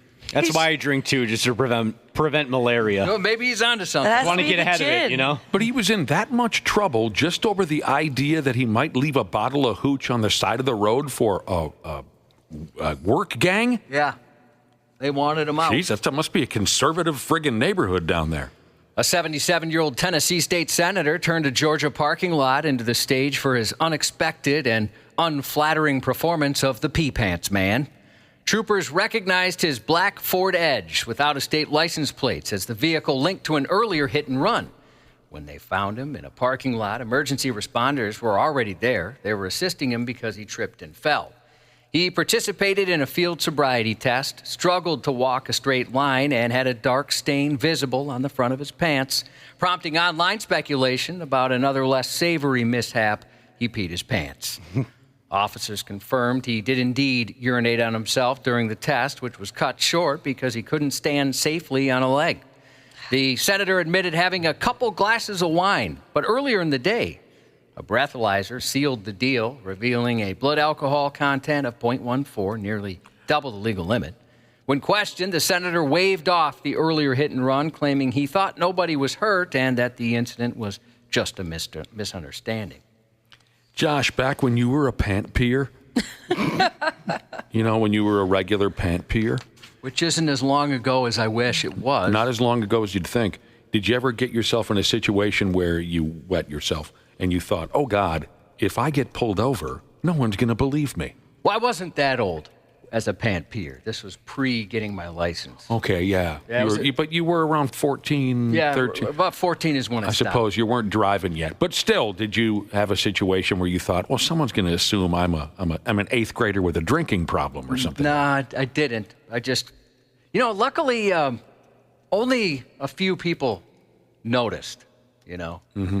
It was, I guess like my close friend certainly knew I was a pant peer. Just because my backpack would be full with an extra pair of pants and underwear my mom would pack me. Oh, man. Come on! Was it one of those things where, your friends felt bad, so they never really made fun of you for it, or did you get a lot of grief from them? I didn't really get a lot of grief. I get more grief now than ever before. That's pretty cool. You must have had a nice group of buddies. Okay, tell me you're being serious right there. You did pack, or your mother did pack you an extra pair of underwears just in case you went potty in your pants? Well, not in case, for the inevitability that I would pee my pants. Yeah, she would pack me an extra pair of jeans and underwear. When did the packing stop? Well, after maybe a significant amount of time with no pee. I don't remember. You must have told her, look, Mom, I think maybe I finally beat this bad habit. Mom, I'm 14 now, okay? Yeah. I'm done peeing I got pubes, for Christ's sake. Yeah. I don't think I did at 14. I was a late bloomer. What? Yeah. A determined 70-year-old Florida man wasn't about to let anything or anyone stand in his way of entering a USAA building in Tampa Tuesday. Robert Beatty arrived at the guard gate about 2:15 p.m. and demanded access to the building. When security personnel refused, he didn't back down. Instead, he put on a helmet and sped recklessly into the parking garage, leaving a trail of destruction. Bless you. Things escalated further when two security officers in a marked SUV tried to block his path. He reportedly reversed his vehicle, ramming theirs to create a clear escape route. You got to get up to ramming speed first. Well, yeah, put the helmet on first. Then you put on, okay. By the time, I bet that was cute. Strapping that lid on? Watching a 70-year-old guy put the lid on? Yeah. By the time police arrived, he made it to the third floor of the garage, but officers quickly took him into custody, bringing his bold but chaotic mission to a halt. It wasn't the 70-year-old's first run-in with trouble. His record includes traffic offenses from 2016 for driving with a canceled, suspended, and revoked license. So do you think he had that helmet in the trunk just for a situation like this? Well, Should it arise? He knew this was coming. Okay. Yeah. It's possible to have a fiesta, but not a party. And here's how. A 60-year-old woman had a heart-stopping close call Tuesday when her car ended up on train tracks in Red Wing just moments before a train came barreling down. Around 10:35 a.m., a passerby flagged down police, alerting them to the stranded 2013 Ford Fiesta on the tracks near the Red Wing Depot. Before anything could be done, a train thundered through, smashing into her car. Thankfully, the driver had already managed to escape, and no one was hurt. According to police, she accidentally turned onto the tracks after missing a turn. Yeah, that can happen. I did that once when the light rail first came to downtown. Oh, me too, yep. I turned on a street that I hadn't been on in a while. I thought I was familiar with. I thought, oh my God, I'm on the track. Have we all taken at least one ride in a car down the light rail track? Absolutely. Yep. Yes. Do you know the streets that you can still drive down, but they're like on those streets? That's what it was for me. Yeah, so I'll avoid though. Like I won't even, if I have to churn where you're like actually allowed to be, I'll just avoid and go to the next one because I don't want to mess up. A 70-year-old woman from South Carolina threw objects off a hotel balcony while naked, and then things got weird. November 22nd, police were called to the Sandbar Hotel after the manager reported a woman loudly shouting and tossing items from the balcony, fully exposed for anyone who happened to be nearby. When officers arrived, they knocked on her door several times with no response. Ultimately, they had to force their way in, only to be met by a heavily intoxicated naked woman who had a unique approach to handling the situation. She grabbed a bottle of mouthwash, gargled, and then spit it directly at one of the officers. Getting in trouble with the law is definitely not new to the gargling grandma. Records show she's been arrested at least 4 times this year alone for public intoxication and disorderly behavior. So she likes to party at 70. I wonder if she was drinking that mouthwash. That's what got her drunk. Oh, I've heard that. Yeah. They don't say. I bet you're 100% correct with that statement. Boy, I bet you can get an HJ for very little at the Sandbar Motel. Maybe that's what they're known for. I bet the dude who runs the place, he's so tired of that friggin' joint. Now he just can't get it off his hands. He tries to sell it. Nobody wants the Sandbar. He didn't want this friggin' aggravation, but there he sits. Shopping can be a pain in your neck, especially when a complete stranger plunges a pair of scissors in it. A 43-year-old Texas man was arrested and accused of nearly killing a new father shopping for his infant son on Black Friday, stabbing the victim in the neck with scissors in a Target bathroom. We should turn this into a song. Oh, perfect. We were talking about depressing holiday songs. Yeah. I didn't have one prepared for you. Sorry. I saw you kind of turn to me as if I was going to begin singing. No, we were talking about earlier. We were talking about depressing holiday songs. Here we have a guy out shopping to buy his infant son a Christmas gift, and he gets stabbed in the neck by his scissors. We'll work on it by the end of the show. Maybe Ashley and I'll have some lyrics for you. The Dallas Police Department responded to the incident about 11:30 a.m. last Friday and found Angel Perez Luna injured inside the store. I'm so thankful that God was on his side, because that's like something that they've been saying, that like they don't make it to the hospital, they bleed out right then and there, and it's just crazy how he made it here. A witness told police he entered the bathroom about 11 a.m. and heard the suspect, Robert Field, say, "Today, I'm going to commit a crime." Then about 10 minutes later, Perez Luna entered the bathroom and was stabbed. He said he saw Fields sitting on a sink and mumbling to himself. As he washed his hands and started to leave, Fields attacked, stabbing him in the neck with scissors. Fields evaded authorities for 3 days until police spotted him standing and dancing at a nearby rail station after attempting to board without paying. When questioned, Fields initially denied involvement, saying, "If I'd stabbed him, he'd be dead." However, he later added, "I was surprised he survived." Well, that is horrifying. Now, I'm not going to victim shame here, but if I saw a guy sitting on the sink singing and mumbling to himself, I wouldn't wash my hands no matter what I did, even if it was a number 2. Absolutely not. No way. I'd skip it. I hear you. I'd skip it. Yep. Swiss International Airlines is conducting an internal investigation after X-rated footage of a couple engaging in a public sex act on board one of its flights was leaked online. The jaw-dropping and stretching incident reportedly occurred during a 12-hour flight from Bangkok to Zurich. The couple slipped into the forward galley near the first-class section, where the woman was caught on her knees and on camera performing a sex act on her partner. The footage, which has since made the rounds on social media, was reportedly captured by a cockpit security camera positioned above the galley. Cameras intended to help pilots monitor the area outside the cockpit door for security reasons, not to record passengers' private moments. However, someone on board, potentially a member of the flight crew, used a personal device to film the incident directly from the live feed, even adding crude commentary before sharing it with internal airline channels. I got to hear that crude commentary. Yes. I couldn't even clean it up. You call that a BJ? Is that part of it or No. no? Okay. The clip eventually leaked to WhatsApp and broader social media, sparking the airline to admonish the airhead, who released video of the airhead. A spokesperson for Swiss International confirmed the investigation, stating, "We want to understand exactly what happened and how this footage was distributed." The airline emphasized that filming people without their consent is a violation of privacy and company policy. But then again, you're also dumping a BJ and a guy on a friggin' airplane. Yeah, I agree with that. Right. I agree. But I could also see the airline going, crap, now people are going to come out of the woodwork saying, hey, we didn't know we were being taped or whatever. Do we do this one or that one? We'll go with What are you deciding on? And do you need any help? I think I got this one. Parenting is tough. You're responsible for physical and financial care, of course, emotional support, educational development, like how to get away with car theft, hide evidence, and sell guns illegally.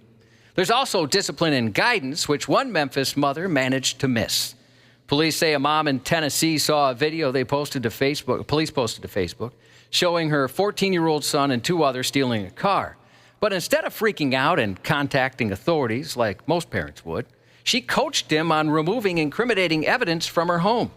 A search of the mom's phone revealed this wasn't her first foray into questionable life advice. Investigators found text messages showing the 34-year-old mom knew about the car theft, gave her son money for drugs, and encouraged him to sell a gun. She texted a screenshot of the Facebook video and told him to, quote, "Get that stuff out of my house." In another message, she told her son, "Bitch, I bought you dinner and gave you weed money." Mm-hmm. When her son asked for more money, she replied, "F no, go sell a gun and pay for it yourself." Unsurprisingly, her parenting playbook didn't win her a spot on the PTA, but it did land her in jail for contributing to the delinquency of a minor. Mother of the Year. Yeah. Man, you know, those cool moms, they are, there's something to behold. I would just love it once if I called my mother and said, "How are you today, Mom?" And she said, "Bitch, I'm fine." I would love to hear that just one time in my life. I would too. Yeah. That'd be pretty funny. Mm-hmm. I can't imagine my mom ever saying it, but it would floor me if she did. "Bitch, what you doing calling me while I'm watching Wheel of Fortune?" Something like that. I would love that. I would say, "I love you, Mom. I love you." You know, it's there's not just bad moms in the news today. There's also bad sons. There's plenty of approved uses for plastic wrap, but attempted murder is not one of them. Police in Indiana say 27-year-old Dylan Moles decided to showcase the darker side of plastic wrap by using it to attack his own mother. Oh, God. Trying to suffocate her in a misguided attempt to prove that he, quote, wasn't a little boy anymore, and that she, quote, couldn't push him around. Oh, no. Very adult indeed. I see where he's going with that. According to investigators, Moles, who had only been out of jail for a few weeks, accused his mom of stealing $1,000 from his Cash App account. When she denied it, the confrontation turned violent. Police allege that he punched, kneed, and tried to suffocate her with plastic wrap after making sure the house was empty for his attack. Witnesses reported seeing the man calmly leave the scene on foot and was later found at a nearby store and taken into custody. Court records reveal that Moles has a lengthy rap sheet, including previous charges for trespassing, criminal mischief, DUI, public intoxication, and driving with a suspended license. How's Mom doing? Mom's okay. That's good. Yeah. Oh, Mom's your all right. own mother. Yeah.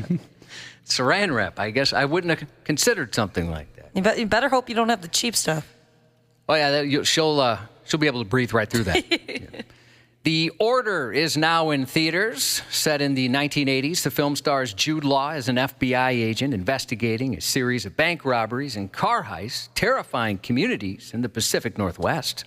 Also in theaters this week, a woman pauses her career to be a stay-at-home mom, but soon her domesticality takes a surreal turn in Night Bitch. The dark comedy Wait a minute. stars Amy Adams. That trailer was something. Wait a minute. What? She turns into a dog? Yes. Uh-huh. Didn't that happen to Tim Allen one time, too? Like Shaggy Dog or something? I don't know. That I don't recall. I'm not sure. Night Bitch is the name of the movie. It's about a lady who turns into a dog. You got it. I like the name of the movie. Everybody likes the name of the movie. Yeah. I suddenly don't think much of the premise. Yeah, Tim Allen, the Shaggy Dog. Well, maybe watch them both back to back. Double feature. There's probably a good reason why I don't know that movie exists. Yeah, I know. Danny Glover's in it. And finally, if you were hoping for even more lycanthropy on the big screen this week, you're in luck. Werewolves, where 2 scientists try to stop a mutation that turns people into werewolves following a supermoon the year before, is also out this week. Werewolf stars Frank Grillo, and there's speculation the movie could become a franchise if it's as big a hit as they believe it will be. Oh, it will be.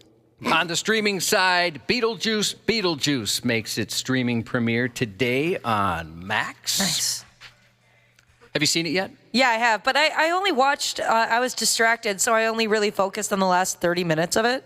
So I'd like to watch it again. Is that when you became sober, or I don't understand that statement?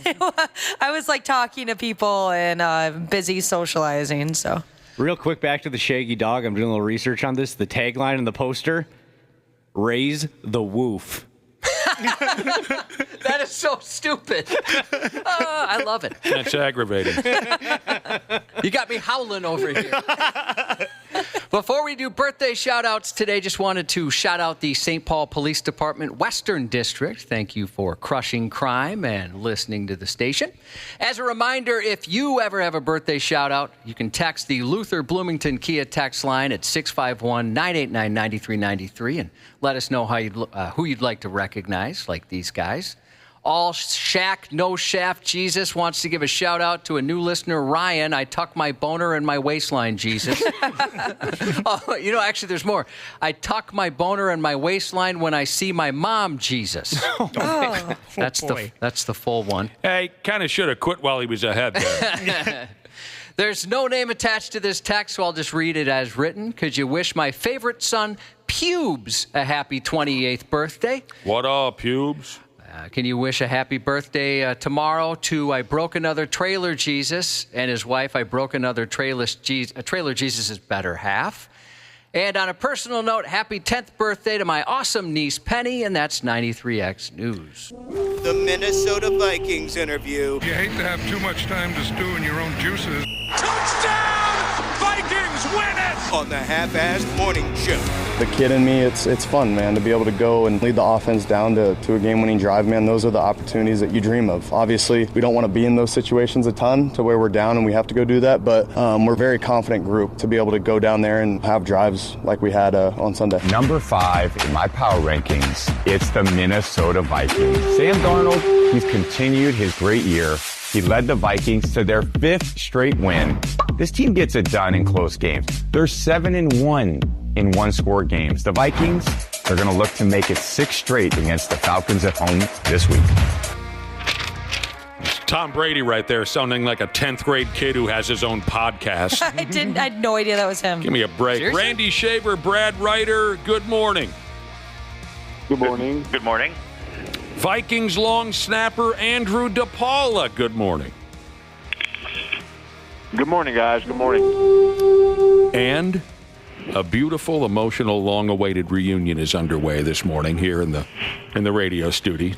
Studio is how you say it. Tears in our eyes. Janel Klein has found a chair here in our radio studio for the first time in months. Good morning, Janel. Good morning. Do you remember how you got here? I mean, do you remember get to look it up on Google Maps? I almost had to. What did you say when you walked in? It was very funny. I said there might have been a bit of meowing on my way in. She meows when she's in a good mood. Janel, it's so wonderful to have you back. It's the return of Jungle Jane, the return of the Norwegian ox. This is a glorious day. Janel Klein was out of town for months covering a murder trial. And you told us a little bit about it when we had you on the telephone a couple weeks ago. What's the term now? Everybody watches that style of programming now. What do they call it? True crime? True crime. Is that something you're interested at all in, Andrew DePaola? Do you and the wife sit down and watch the true crime programs? So she watches, right? And I'm in the room. Yeah.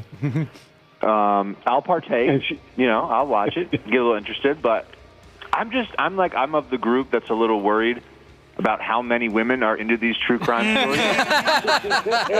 You should be worried. That's good. If you see her with a notepad and a pen, worry. I have looked at my wife a few times and wondered. I think we all can relate to that, yeah. Doesn't necessarily have to be a husband-wife team, but I totally hear what you're saying, Andrew DePaola. Sometimes I get a little concerned with people who are too into that kind of program. I have learned some things What have you over learned? the years.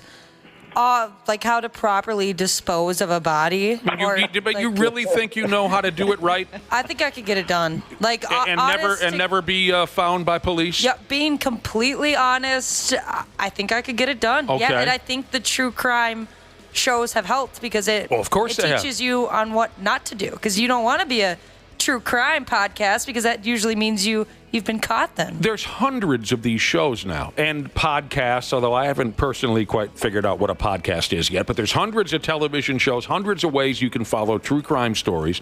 And if I'm not mistaken now, anyone else who just watches regular television like me, maybe you know this, there is a program now And the title of the program is How to Properly Dispose of a Dead Body. I think that's the title. Someone look it up. I mean, it's as plain as that. The show simply teaches you how to get rid of a... It's unbelievable. Is your wife into those shows, Nick? No. I mean, yes and no. I think she watches some of it, but not a lot of it. So I'm not going to go ahead and say that she's into it. I've mentioned this before, but I told my wife, just cheat on me, don't kill me. Right. You go ahead, leave me, whatever. You can have whatever you want. Has covered the story that you covered for months there, Janelle. Had it been a while since you covered something so dark and so horrible? I usually do a couple big trials every year. Okay, so then...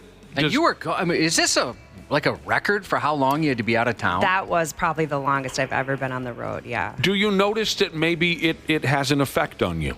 Oh, yeah, I don't like it at all. It's dark stuff all day, every day. I mean, it's like 10 hours just sitting there listening to it and looking at it, and, it's not fun. Oh, and I bet, too, then when you're done for the day, it's hey, do you guys want to go to the bar and hang out? No. Right. Yeah, that's So it's having a different effect on you. You're having a more normal reaction, I think, to covering such things. It depresses you a little bit. Where Ashley is taking notes and buying bleach and things like that. Yeah. I find all that stuff really fascinating. Of course, it's very sad at the same time, but it's intriguing. Yeah. Are you thinking of How to Get Away with Murder? Is that it? Show?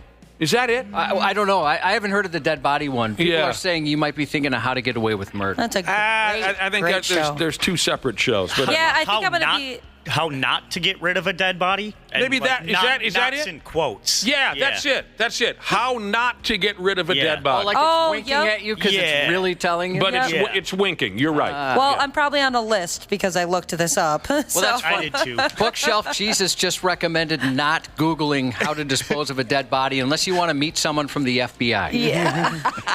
They have an AI-generated answer, too, for it, which is hilarious. My sister always warned me, and she said if she happens to buy a pig farm, that's when I need to watch out. That's the dead giveaway? Yeah, because pigs eat everything but the teeth. Now, Janelle's nodding her head. You knew that? Well, is that from growing up in Faribault? Is that from your experience?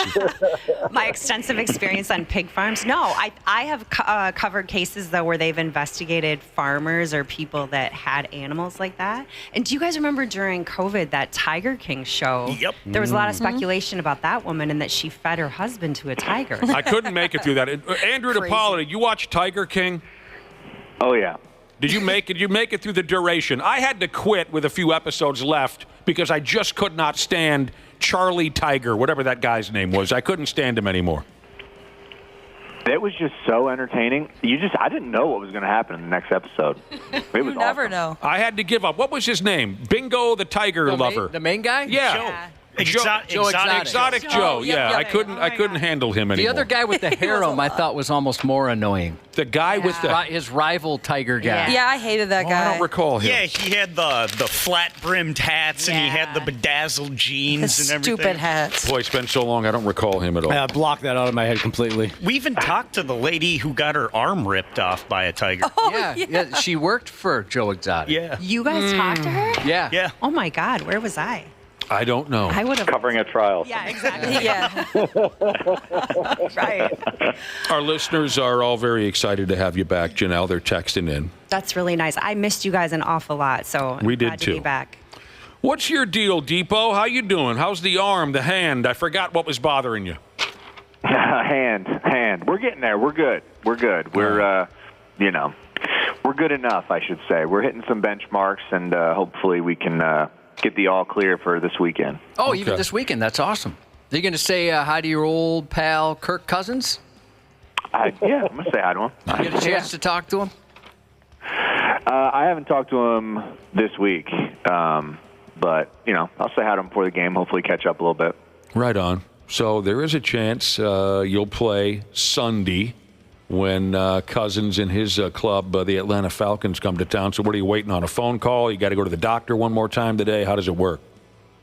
Yeah, I guess we talked about it yesterday. There's certain benchmarks that I have to hit before they feel good about clearing me for the game. maybe one of them's talking to the doctor and letting him look at me again. I don't know. I just know that today is another day and hitting some of those benchmarks. You got to get all the drugs out of your system and whatnot, because you've had some time off now, so. I did have some time off, yeah. No fun drugs, I can say that. Lame. I'm sorry. Oh, what was I reading the other day? The NFL will now fine players if they post on social media about random drug tests. What is this about? What they just the NFL doesn't want to come off too annoying or something? Because if all the players are saying, "Well, I got drug tested," then I don't. What's behind this decision? Do you think? Have you guys ever seen like when a player has like a really good game, and then the next morning they have like they'll get like a text or a note in their locker saying they have a drug test, and then they make it a big deal, like you go off in the game, and or you wear you don't wear a shirt, and they want to drug test you. That's the stuff they're trying to get rid of. I mean, I think it's just probably a negative look on the NFL's part, but the funny thing is those drug tests aren't decided like the day of the game. They're decided like a week or two before. Okay. Oh, is that right? Oh, so it's just a matter of coincidence. The players always like Saquon Barkley. Didn't that just happen to him when he had that backwards hurdle? He got drug tested. Yeah, but that's decided weeks in advance. But some players like to make it seem like, oh, I ran for 200 yards. Yeah. It's not weeks, but like it's a couple days beforehand where they're like, all right, we're going to randomly test these players after the game, and that's what they do. When's the last time you had to pass a bucket of whiz over to an NFL official? And was there anything specific about it? Was there any special moments from that? No, I usually like to have a good conversation in the middle of it just to make it less awkward. But I would think that's pretty obvious. How are the kids? Because they got to watch you go, right? Oh yeah. They got to watch you go. They got to, not to get like too into it, but they got to watch it come out. Oh man, yeah. Yeah, what a gig. Yeah. I'm a bit of a shy peer. I think they'd be standing there for a while. Josh is here for 4 hours. I know. They'll turn like the water on sometimes, and they'll like, try and make it as less awkward as possible. But ask you the last time you were on a cruise, to get the water going inside of your head a little bit. Yeah. What else does that person do? It gets bigger. What else? Do you know what their main job is, or is that just it? I think so. All the ones that I've come in contact with, like the ones here, and then like the ones back home that'll randomly come. I think they're all like older guys that are retired, and this is just a gig to make some extra cash and do something in retirement. Wow, Ashley, when you retire, there's a gig for you right there. Heck yeah. Are these like retired players who couldn't make it on television? Retired players? I don't think so. Wouldn't that be something? I don't think so. Guy put in 10 years in the NFL, wants to do NBC now, but they said, no, you're not going to come. Oh, fine. I'll watch men urinate all day long. I'm still working in the business. I'm still working for the NFL. You guys remember when I was a player, right? No. You don't? Here's big urine, big business. Yeah. They actually have to watch it exit your body. Yeah. Just there's some unique ways you can get around cheating a test. So now they're like, got to see it come out. I really would prefer it if it was ex-players, So Depot could come on the line and say, who looked at my penis the other day? Mike Singletary. You know what I mean? Something like that. That'd be an honor. Yeah.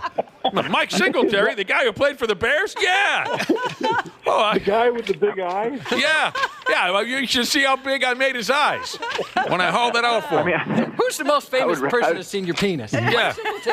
I would rather not, have them do it, and then 2 or 3 days later they're at the game, and you're like, oh, hey. How's it going? We had fun the other day. You guys remember Ronnie Lott, right? Yeah, Ronnie Lott, one of the great. Yeah, you looked at my penis the other day. Watch the urine fall out. Yeah, there would be something if you ran into him at Target or something like that. When you're a kid, you run into your teacher, just that level of awkwardness. There's the guy that watched me pee. Here's a good question, Andrew DePaola. A listener wants to know, do the referees have to take drug tests? The referees? Yeah. A lot of folks think maybe they need drug testing. Probably a good idea. Or at least eye testing. Eye test. Free eye exams. I don't know. I don't know if the refs have to take drugs. That's a good question. Yeah, they should have tested Ed Hockley back in the day. That dude had guns. Like for steroids? He was ripped. Here's how you ask a referee on the field if he has to submit a drug test. You just say, "What are you, high?" After a bad call. "What are you, high?" All right, we got to let you go here shortly. Congratulate a couple of your teammates, Depot, and of course, we sure hope you're on the field Sunday. Congratulate a couple of your teammates. The Vikings announced that fullback C.J. Ham has been selected as the team's nominee for the 20+24 Walter Payton NFL Man of the Year award. That's a great honor. Yes, great honor. That's cool. We considered inviting C.J. to join our radio show a few years ago. He was possibly going to be doing what you're doing right now, Andrew.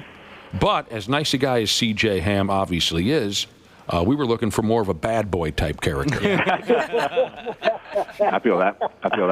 We were looking for a guy, Josh, that would stir up some controversy. Yeah, and I think we found our man. On the radio show. So we settled it. No, that's pretty cool. C.J. Or at least be honest, right? A guy that could at least be honest. That's what you need. Andrew's always honest, yes. Yeah. CJ's dialed into the American Cancer Society, the Boys and Girls Club. No, it really is a cool honor. And it is. Am I the only one? C.J. Ham's been with the ball club for what now, 7, 8 years? Does it seem like he's been on this club for about 20 years, or is it just me? It absolutely does. Absolutely. And it's only been, what, 7 or 8 years? That's just so... I think it's been 9. 9 years? Is he the longest tenured current player? Harrison Smith? Harrison Smith might be. Yeah. Harrison Smith. Okay. Yeah. It's Harry, and then it's him. Pretty good guess, though. Fans can vote on this. So go ahead.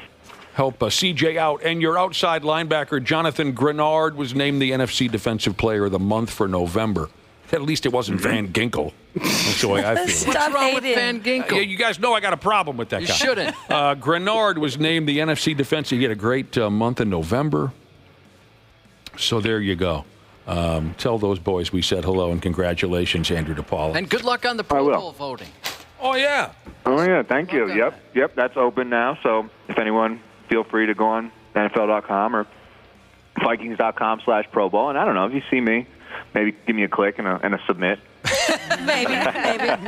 You sound like a equally important. You sound like a YouTuber. Yeah, I think like that's give me a like and subscribe. Smash the like button. We'll have to post a link on 93x.com. Yeah, absolutely. Yeah, let's do that. We just read the other day that DePaola, friggin' Van Ginkel, Justin Jefferson, and who am I missing, Josh? Byron Murphy. Yep. Are all leading in Pro Bowl voting at their respective positions. So we'll obviously keep that in mind. And you know our listeners are going to help you out, Andrew. Oh, yeah. Smash that vote button. I mean, it's unlimited, so go right ahead. Just crush that friggin' button. Yeah, all right, ring that bell. Ring it. Hey, go out there and get some playing time on Sunday. We got our fingers crossed for you. Thanks again, bro. Hey, thanks, guys. I really appreciate it. You bet. See you, Depot. Here's a listener who said they already voted for Depot thrice. Oh, nice. That's awesome. All right, great. Today's Purple Pick'em on-air score predictor is from Blaine.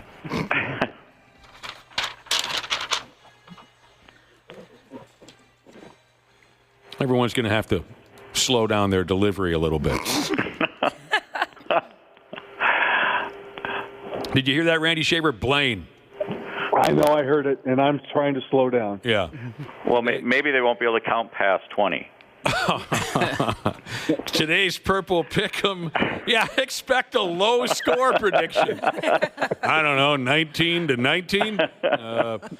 Today's Purple Pick'em on-air score predictor is from Blaine. He calls himself Juggalo Jesus. His mama named him Patrick. Good morning, Patrick. Good morning. Morning. What's going on, man?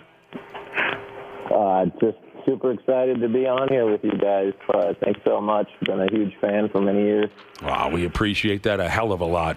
Would you rather us call you Patrick or Juggalo Viking Jesus? Patrick's fine. Patrick, you were texting in earlier and you said you've been struck by lightning? I was ground struck by lightning, meaning that it hit within a couple of feet or yards from me, not directly hit. What made you text us about that? What were we talking about, Josh? Well, he was texting in earlier, and I mentioned, hey, I saw you're our Purple Pick'em guy today. And he said, yeah, he just mentioned a couple things about himself. And one was the lightning thing. What was the situation there, and how long ago was this?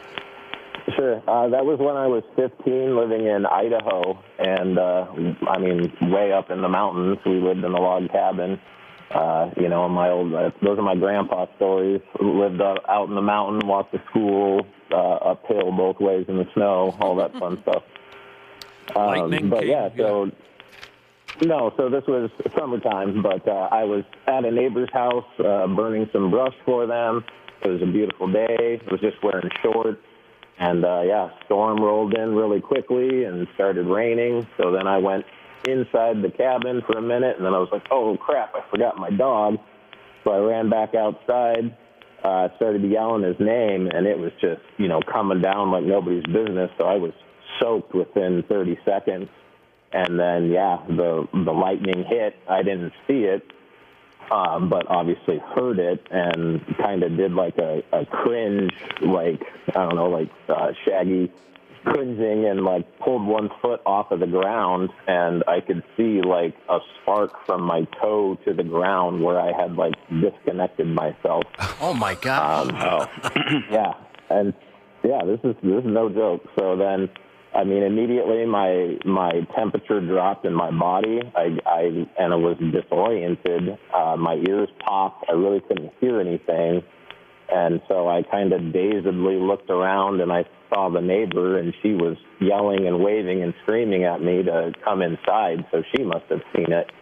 So, I could have stumbled into her cabin and sat by the fire because my whole body was just like freezing. And it took about 30 minutes for me to kind of feel normal.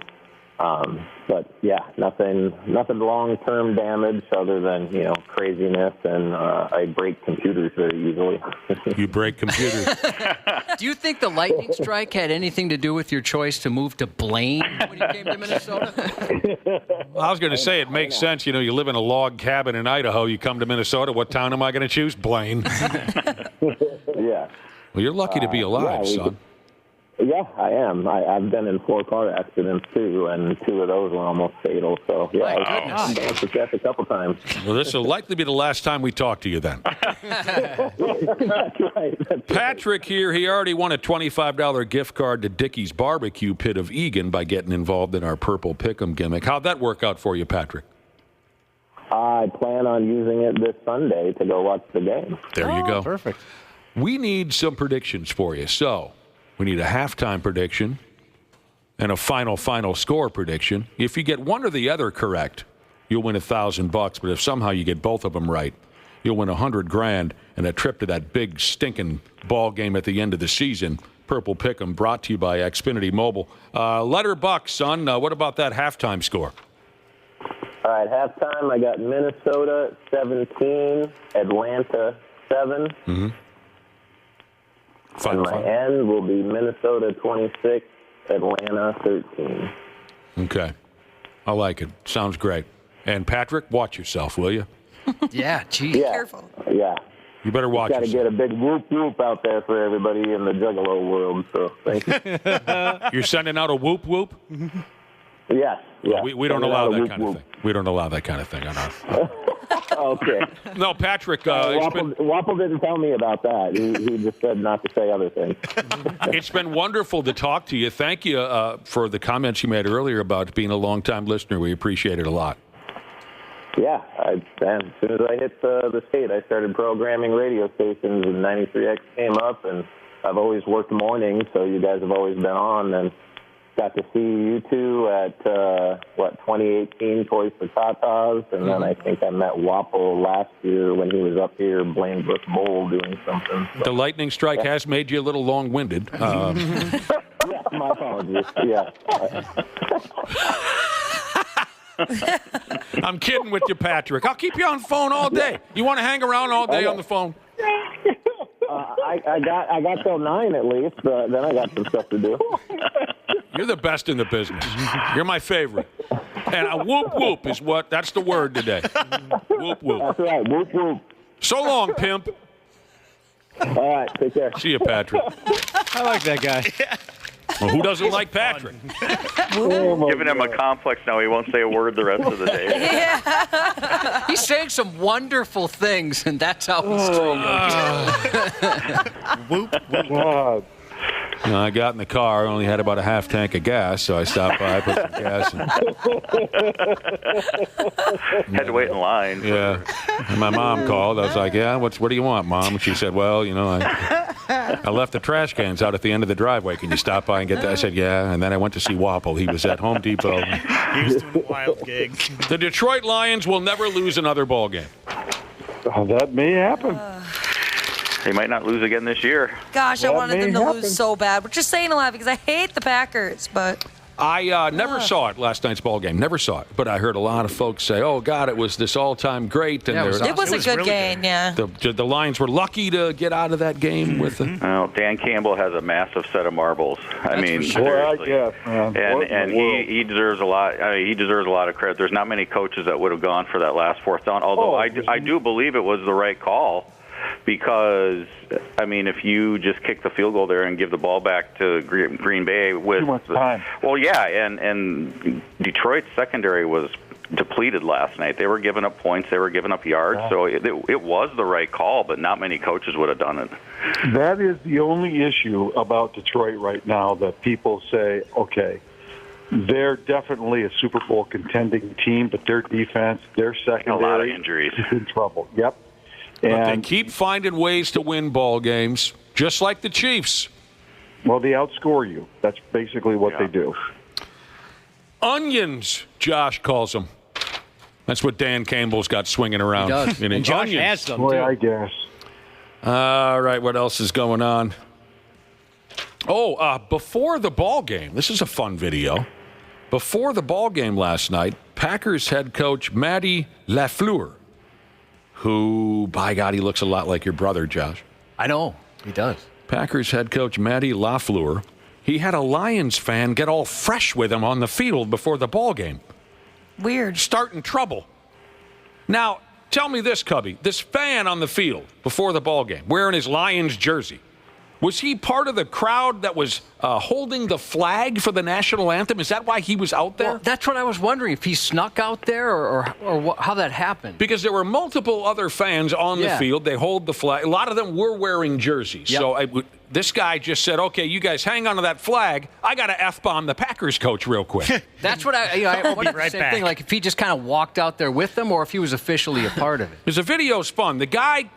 The fan gives LaFleur a throat slash gesture. Rip. You guys are dead. That's the gimmick he pulls. LaFleur didn't think that was that cute, and the two of them kind of shouted back and forth a little bit. It's a fun video. I thought it was pretty unsportsmanlike. Like, I've never seen that. I've been on many fields and thought it was an arrogant fan that, wanted to get in part of the action. And I would like to see security or something step in there and get him out of there. That was the Lions fan talking right there. Yeah.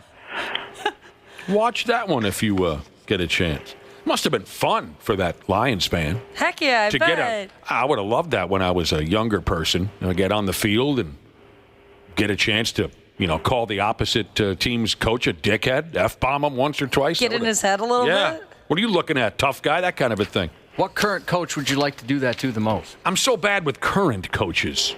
But I could go back in the day and say I would have loved to have verbally assaulted a Mike Holmgren, Jimmy Johnson. Who else is out there? I could see you going after Andy Reid. Oh, I'll go after Andy Reid right now. Get him in the room. I'll go after him. Now I'm racking my brain for some of these old NFL. Randy, Brad Ryder, who are the NFL coaches you couldn't stand to look at? Mike McDaniel rubs me the wrong way. I don't know why. Oh, the pot dealer that runs the Dolphins? The guy looks like John Leguizamo. Yeah, that guy. Yeah, he's Miami coke dealer. I would say the guy that would be a lot of fun to do that to would be Mike Ditka. Oh, yeah. Good luck. It'd be scary. I met him once at the Super Bowl. This was 1997 when the Green Bay Packers defeated the, what do they call that team out in Boston? The Patriots. Packers beat the Patriots in the Super Bowl that year. I was there. I was in a suite. And Mike Ditka sat in our suite all night long, and I got to talk to the guy. And I had a few beers in me. And I said to Mike Ditka, I said, did you ever hit someone so hard that they pissed themselves? And he said, yes. and that was enough for me. Yeah. Didn't need to ask for any more details. No. Just he's happy to know it happened. Yeah. He was very friendly. That same night when I was wandering around the suite level of that Louisiana Superdome, Dan Marino, my esteemed colleague, Dan Marino, was hanging around, and I hollered something inappropriate at him. And then after the game, speaking of F-bombing people, after the game, I F-bombed every single member of Hootie and the Blowfish. They don't deserve that. Yes, they did deserve that. Every single one. Well, how did they deserve that? Why? I'll tell you how they deserved it. If you want to start trouble, Ashley, I'll tell you. We were walking down the street after the game was over, me and my ex-wife. Shortly after she and I divorced, Josh, I got myself a girlfriend. But that has nothing to do with the story. My wife and I, now ex-wife, we're at the game. We leave the game. We're going to walk from the Superdome over to Bourbon Street and get hammered like everybody else. And there walking on the sidewalk with us is Hootie and the Damn Blowfish. And I said, it's Hootie and the Blowfish. Those guys suck. But I said it under my breath. They didn't hear me. They didn't. Trust me, they didn't. We were far enough away. And my wife said, well, no, I love Hootie and the Blowfish. And I said, oh, okay. You want to get an autograph from him or something? And she said, yes. So I said, tell you what, I'll go approach Hootie and the Blowfish. And I walked up. I said, hey, Hootie and the Blowfish, would you stop for a second and give my drunken, soon-to-be ex-wife an autograph? And they said, she better walk up and catch up with us. We're not stopping for anybody. And I said, hey, Hootie and the Blowfish, it's just me and my future ex-wife and you four guys. Well, what do you think's going to happen? Like, if you stop for an autograph, the crowd that currently doesn't exist is going to mug you? I said, just stop and give this gal an autograph. Nope. And so I said, F you, Hootie and the Blowfish, you guys suck. I bet one day the lead singer's going to leave the rest of you losers behind and become a country star. Did you really? Yes. You know everything. Did your wife at the time, how did she feel about you yelling at them? She was pissed at Hootie and the Blowfish. Oh, nice. She didn't care. That she said, well, I guess they're a pack of dicks, huh? That was that night, Randy Shaver. Randy was with me. He was there. Well, I've met Darius Rucker a few times. Total dick. He played at my event, actually.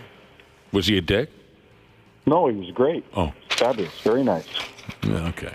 I don't believe it. Big weekend going on. What do we got going on? The Pigs are at the Anaheim Ducks home rink tonight, 9 o'clock. Everybody's out west. This is perfect for you tonight. Yeah, It's all late night. Yeah, we don't got to get up for nothing tomorrow morning. Wolves are out west. The Pigs play the Ducks tonight, and then tomorrow night at the Los Angeles Kings. We'll get to the Wolves. We'll get to the Wolves here in a minute. The Chicago Blackhawks fired their head coach, Luke Richardson. They haven't been doing very well. They brought up like a minor league guy or somebody from. It's not even in their organization. Like a beer league guy? That'd be sweet. Well, no, I was reading this morning. Isn't it like a guy that's, well, maybe he's in their farm system? Well, yeah, I guess. I don't know. A guy like what happened with Mike Yo or yeah. the current Pigs coach. Wasn't he a minor league guy? Yeah. That dude's odd looking. Anyway, what else? Golden Gopher hockey. The University of Michigan Hockey Club is in town for a game tonight and tomorrow night. I understand. I think we're at Michigan. Oh, no, we're not. Oh, I thought we were. Because you remember my buddy Leonardo from when we went to Wisconsin? Yeah. Oh, love him. The one Wapple insulted for no reason? Yeah, I remember that. I did? Yeah. Leonardo is going to the game tomorrow night, and I don't think Leonardo's driving to Ann Arbor for the game. Maybe it's a home and home. Someone look it up. I thought it was not a home and home. Yeah, no, it's at Marriott. Here. Yeah. Leonardo's going to the game. Lucky him. Lucky them, really. Yeah, no kidding. Yeah. Tell us more about what we've been missing, Janel Klein. We miss you so badly. With me? Anything new going on with you? Where was this trial? It was in rural Indiana, like an hour and a half north of Indy. Yeah. You know a thing or two about rural Indiana, Brad Ryder? Well, I know a thing or two about rural. Yeah, you do. It was the clearest city of Indiana. Was it? Yeah. Oh, boy. Yeah. Rural Indiana. You know, we were talking about the Hulu documentary you were a part of. Yeah. You did a great job in that. And you look incredible in it, by the way. You were saying that you didn't. You look great in it. Thank I you. did get so excited when it started, and as soon as I saw you, I like squealed like a little girl, like, "Oh my gosh, I know her!" It was a sad case, though, right? Yeah, Oh my gosh. It was. I didn't know a lot of the details until that. And you undersold how often you're in it. You're a big part of that. Well, I never it's like did all watch you. it, so I don't really want to hear that, but yeah. You did wonderful in it, Janelle. I think you did great. Everybody says you knocked it out of the park. Well, that's very kind. Speaking of documentaries, you know what I did watch last week? That North Stars documentary with also our great coworker, Nick, who, incredible job. Well, I appreciate that. That was really well done. I was just happy to be invited into the thing, and I've heard nothing but positive reviews of the thing. No stars when Minnesota lost pro hockey, I think is the title. Yep. Again, thanks to Sean Skinner for inviting me. Yeah, I'm glad you saw it because I really liked it too. Yeah, I didn't know. I really didn't know the story at all. So he did a great job of digging stuff up. And some of the people he interviewed, cheerleaders or whatever you call. The shooting stars. What the hell were they called again? They were the dance team that hung out there at the rink. I say it in the documentary. I know this because I've watched it 11 times. Just my part. Just your part, Jim. What were they called? The something stars. God dang it. But anyway, they had everyone from, obviously just local dinks like myself to players and the dance team and It was so well done. That Sean's a talented dude. He really is. Who put it together. Yep. Electric Stars. The Electric Star. There we go. I hope that maybe he does a part deux. And what I'd like to see is an hour or so just on that 91 team and the accomplishments of that season. It's hinted at times in the documentary that they made that miracle run in 91. But that was so underrated. It was so improbable what that team put together in that playoff run that I think a documentary needs to be made simply on that and talk to all those guys, all those players. Because it was, like the dude says in the documentary, who says the entire state of Minnesota was drunk for a month and a half. It was so fun. And again, so out of nowhere.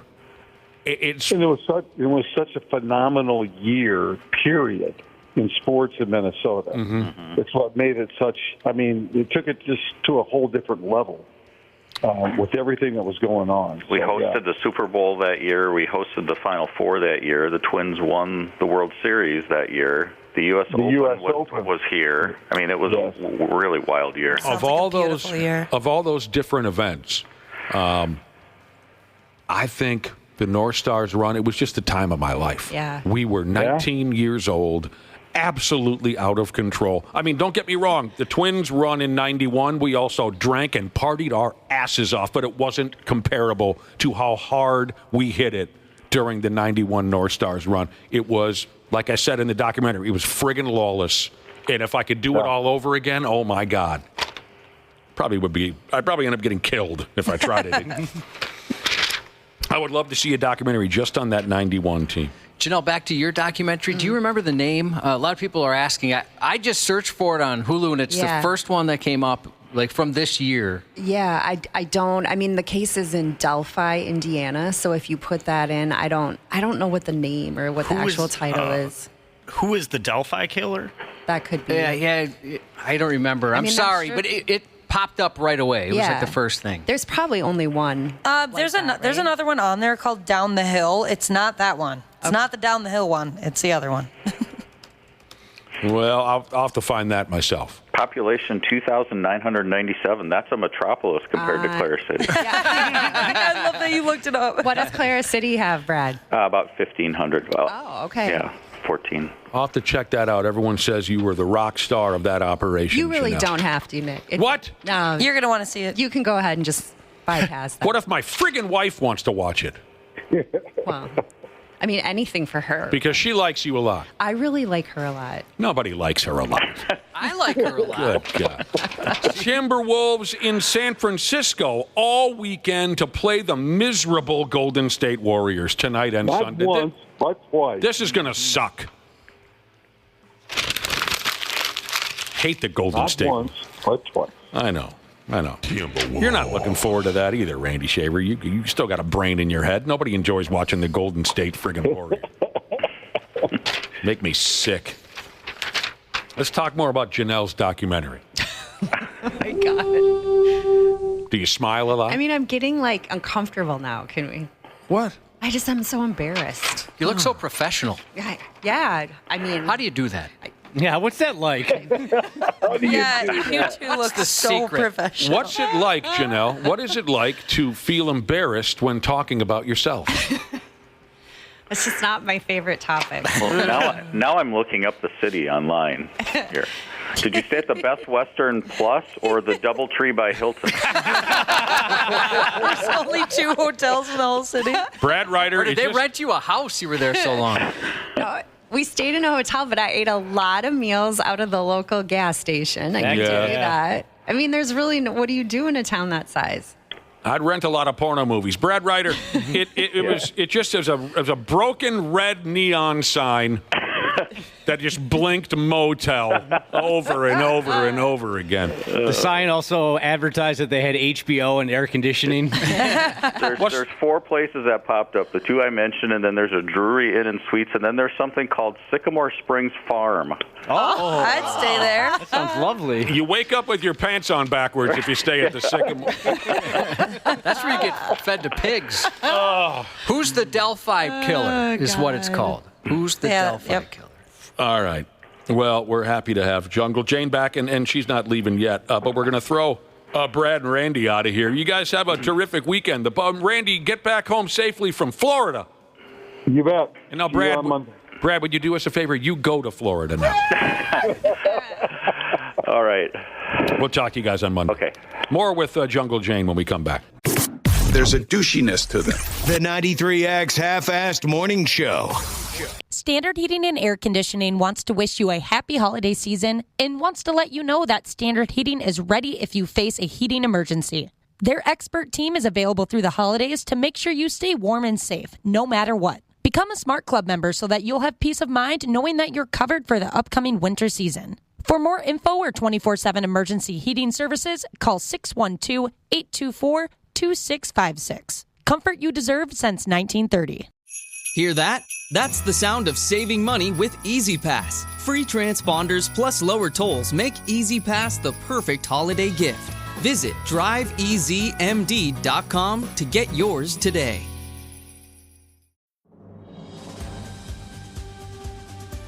This episode is brought to you by Progressive Insurance.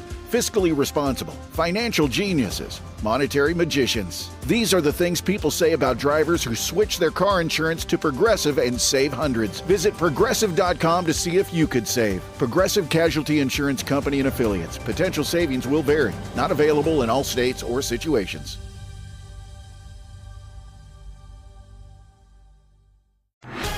KARE 11's Janel Klein.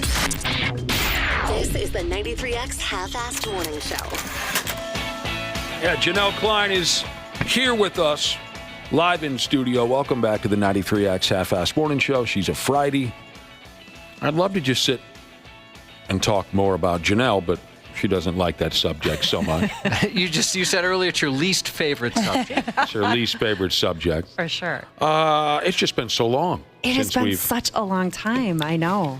Since we've had a chance to rap with you. Yeah.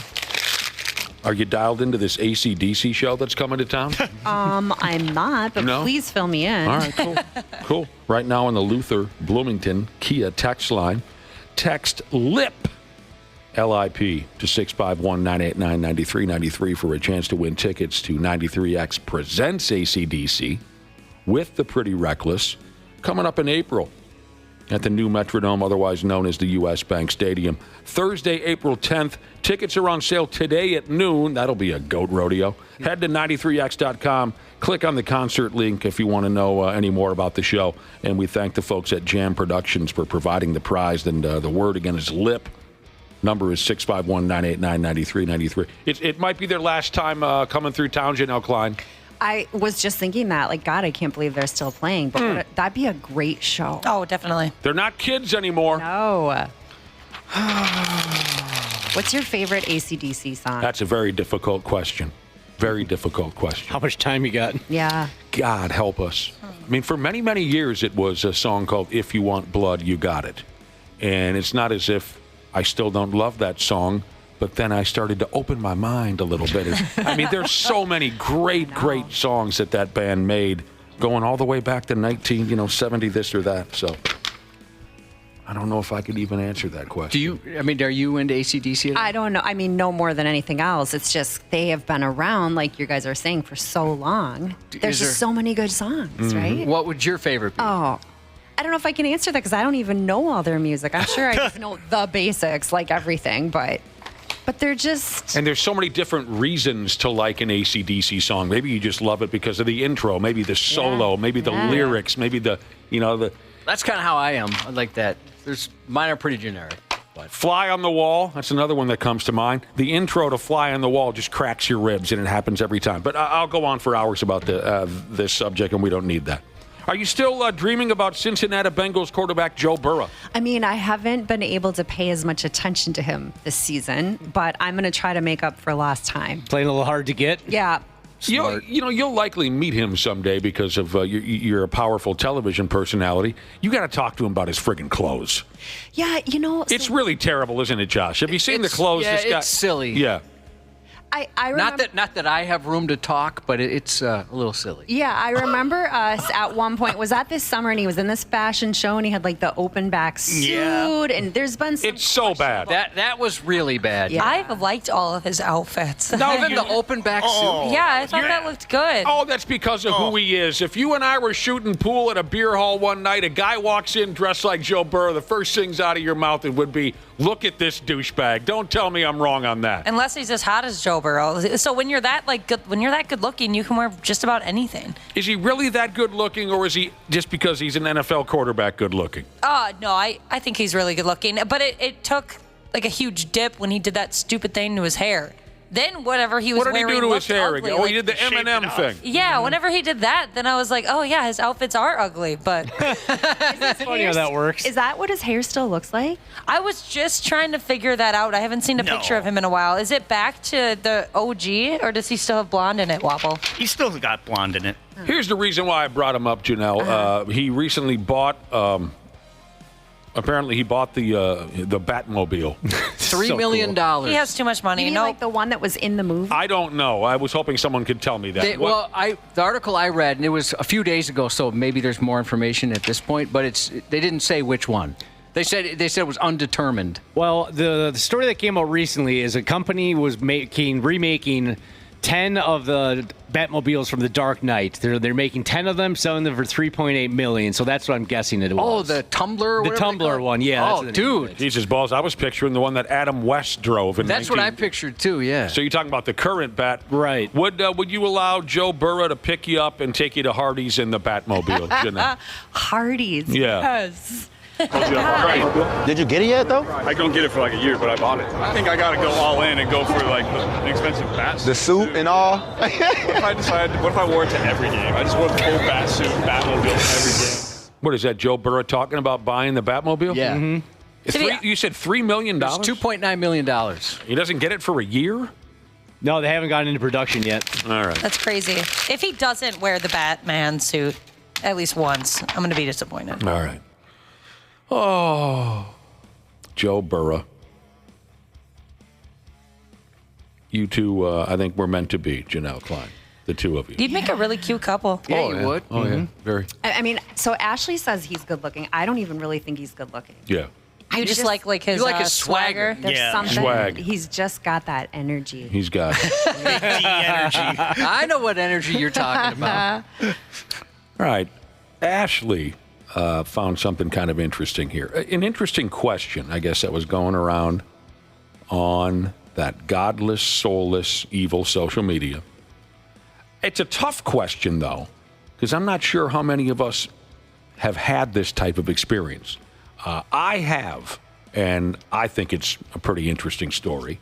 The question is, what's the weirdest thing you've overheard while pretending to be asleep or possibly in the process of falling asleep? You overhear something maybe from your parents in the kitchen, maybe from your sister or brother in the bedroom next door. Maybe you're in a hotel and you hear something. What's the weirdest thing you've overheard while pretending to be asleep or in the process of falling asleep? Again, tough question. I don't know how many of us have had an experience that would qualify, but I know I've got a story for you. And my brother and I still joke back and forth about it. This was many, many years ago. My brother and I were probably 13 or 14, staying up at a fishing shack. So it was my dad and all of his hillbilly buddies. And then whichever of those hillbilly buddies had produced children, we were in on it too. So, 8, 10 adults, 6, 7 kids. My brother and I were part of the kid scene, of course. And we hit the sack one night.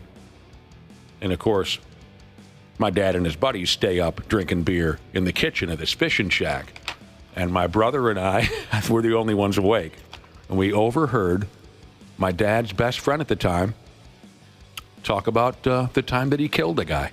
Oh. No. What? Was this known? I mean, like he went to court for it and all that kind of stuff? Or that I couldn't tell you, because I certainly never had the balls to ask him about it. No. Oh, my God.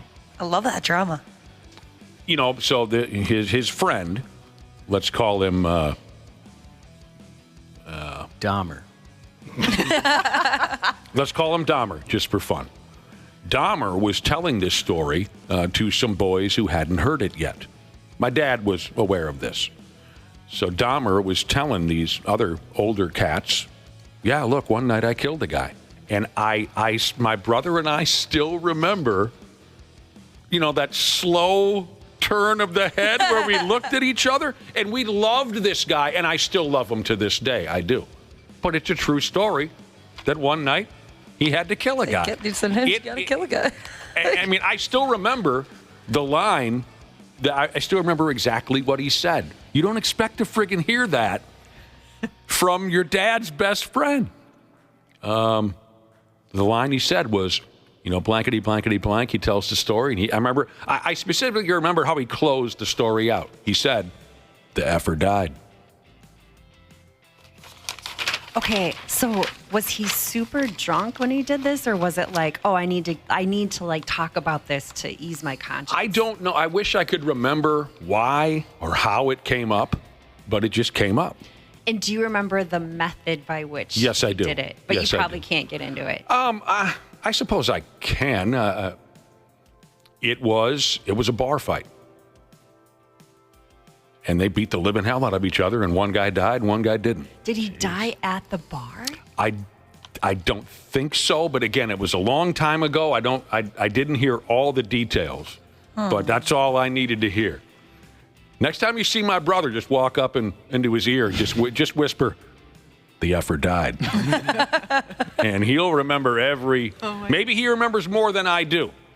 But like I said, tough question, because not all of us have had an experience like that. The only time I ever pretended to be asleep, I remember when I was very little, like if I wanted my parents to carry me out of the car when I was same on the way back from some sort of family get-together or whatever at night, and I was just tired and too lazy to get out of the car, so I pretend I was asleep so they'd carry me into the house. I think about that often, how I used to make my parents do that, but I don't know if it was because I was tired. Like, I think I just thought it was cool and fun. Just to get that attention? Yeah, I think about that all the time. Like, why would you do that? Just get up. I don't have a cool story, but I do remember when I was younger, I wasn't very popular in elementary school. What? I was a weird kid. And is this when you were goth? No, Okay. no, I was just weird. And I remember I went to a birthday party. It was this really popular girl. And I thought when I think about it, I always remember it being weird that I was invited. I thought, they're being forced to invite me. They don't actually want me to come. But I went, and it was a sleepover. And so I fell asleep early just because I didn't want to play with the mean girls anymore. And so when I was pretending to be asleep, they were talking about me. Oh, yeah. But it's okay because their lives didn't work out that great. Screw them. Ashley wins again. I like it when there's a happy ending for you. Yeah, me too. Not those ladies. When you guys were kids, did you know your parents were arguing because they were kind of speaking like softly like this, but you could tell by the tone and the vibe and the delivery that they were arguing, but they wanted to keep it quiet because you're a kid and you're asleep, or you're supposedly asleep in your bed? Yes. Oh, yeah, I remember that. I love that. Where you could just kind of hear that little emphasis on some words now and again. You know what I mean? You knew, okay, this is not a friendly conversation that's happening right now, but they're trying to dummy it down for us kids. And we lived in this tiny little friggin' spider hole, and the walls were thin. You could, but I remember that very vividly, where you could hear my dad's voice going, little outbursts where you knew. And every now and then one of them goes, shh. Yeah. No. You're going to wake up the kid. Is louder than the actual conversation was. Garbage Man Jesus said, not falling asleep, but I was walking down the street in San Diego. I overheard a guy on the phone say, why would you use a condom with a blow-up doll? Oh, my God. Yeah, I'd like to hear all that conversation. What is this? Sprinkler Fitter Jesus. My grandpa died at a bar. He was 92. He was playing cards with my grandma. Didn't you once joke he'll die on a bar stool? I wouldn't have a problem with that. I wouldn't have a problem as long as someone there was catch me before I go falling backwards onto the... So what are you saying, Sprinkler Fitter? You think your grandma killed your grandpa? Ooh. My grandpa died at a bar. He was 92. Oh, I just thought of... Oh, go ahead. No, I don't know. I'm trying to figure out what he's saying there. I thought of one. This wasn't a conversation I overheard, but we were in Chicago, a big drinking weekend, and I was still awake trying to fall asleep, and I heard a buddy get up, and then I heard the distinct sound of pee hitting the carpet, and I just thought, I'm just going to pretend like I didn't hear that. That's not my problem. Didn't want to wake up for that? Nope. I get it. Man. What was the first thing you did when you got back to Minnesota, Janelle, after being a month and a half, 2 months in middle of nowhere's Indiana? I mean, you know what stinks when you're gone that long? It's like then you got to go to the dentist and like catch up on stuff that you haven't done. But the thing I was the most excited about was just sleeping in my own bed. I'll bet. Oh, yeah. Oh, my God. You miss that. Absolutely. Good thing you don't have any pets. I know. You mean because they'd be dead? Yeah. Or you could bring them with. Oh, yeah, that's true. You get like one of those little purse dogs. I could see it, Janelle. Right. You with the little white poodle. What it do, Jesus, on the topic of something you overheard when you were pretending to be asleep or on your on the way to sleep. What it do, Jesus, when I was little, I was pretending to sleep, eavesdropping on my parents with their friends. I'm pretty sure there was swapping going on. Oh. With the kid in the house. Well, maybe they were just having a swapping conversation. They were laying down the ground rules to a swap. Let's go back to the bar fight conversation. Yeah. Have you ever seen a true bar fight where it's like... Yeah. No. Oh, yeah. You have? Oh, yeah. Like, you mean where guys are just beating the living hell out of each other? Yeah. Wish. Yeah. Like in college? Like, what? How old were you? Oh, a couple of them in college, but a couple of them were once we were out of school. Really? Yeah. Ashley, did you say I wish? Yeah, I wish. Like the ones you see in the movies. Where they're like breaking the pool sticks over each other's backs. And it's everybody in the bar going at it, not just two drunks. Yeah, people that aren't even angry. Oh, I've never seen the full, like everyone pairing off like you saw in the Burt Reynolds and Dom DeLuise movies. But I've seen some real deal bar brawls, yeah.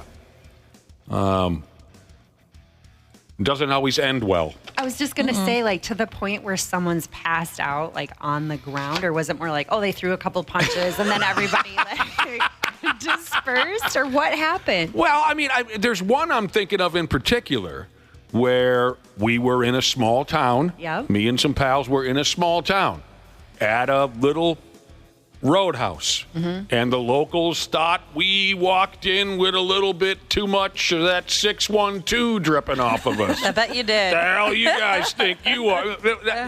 It was so dumb because that was the basis of it. Was one of my pals walked past some of the locals, and one of the guys said to him, something about you're sticking your chest out pretty far for a guy who's this far from home. Some kind of comment like that. You're walking a little too proud in here for a guy who's... a 6-1 tour or something like that. And then it just cut friggin' loose. That was just That's all he needed? all it took was, well, my buddy didn't snap. He said something like, hey, boys, have a good night. And he didn't, but the locals jumped him, and then it just became a thing. And one of my favorite memories from that fight was, big surprise, my brother just cleaned this guy out. I mean, just beat his ass. It wasn't even, my brother just destroyed this local guy to the where he's like Janel was almost, he's about half conscious.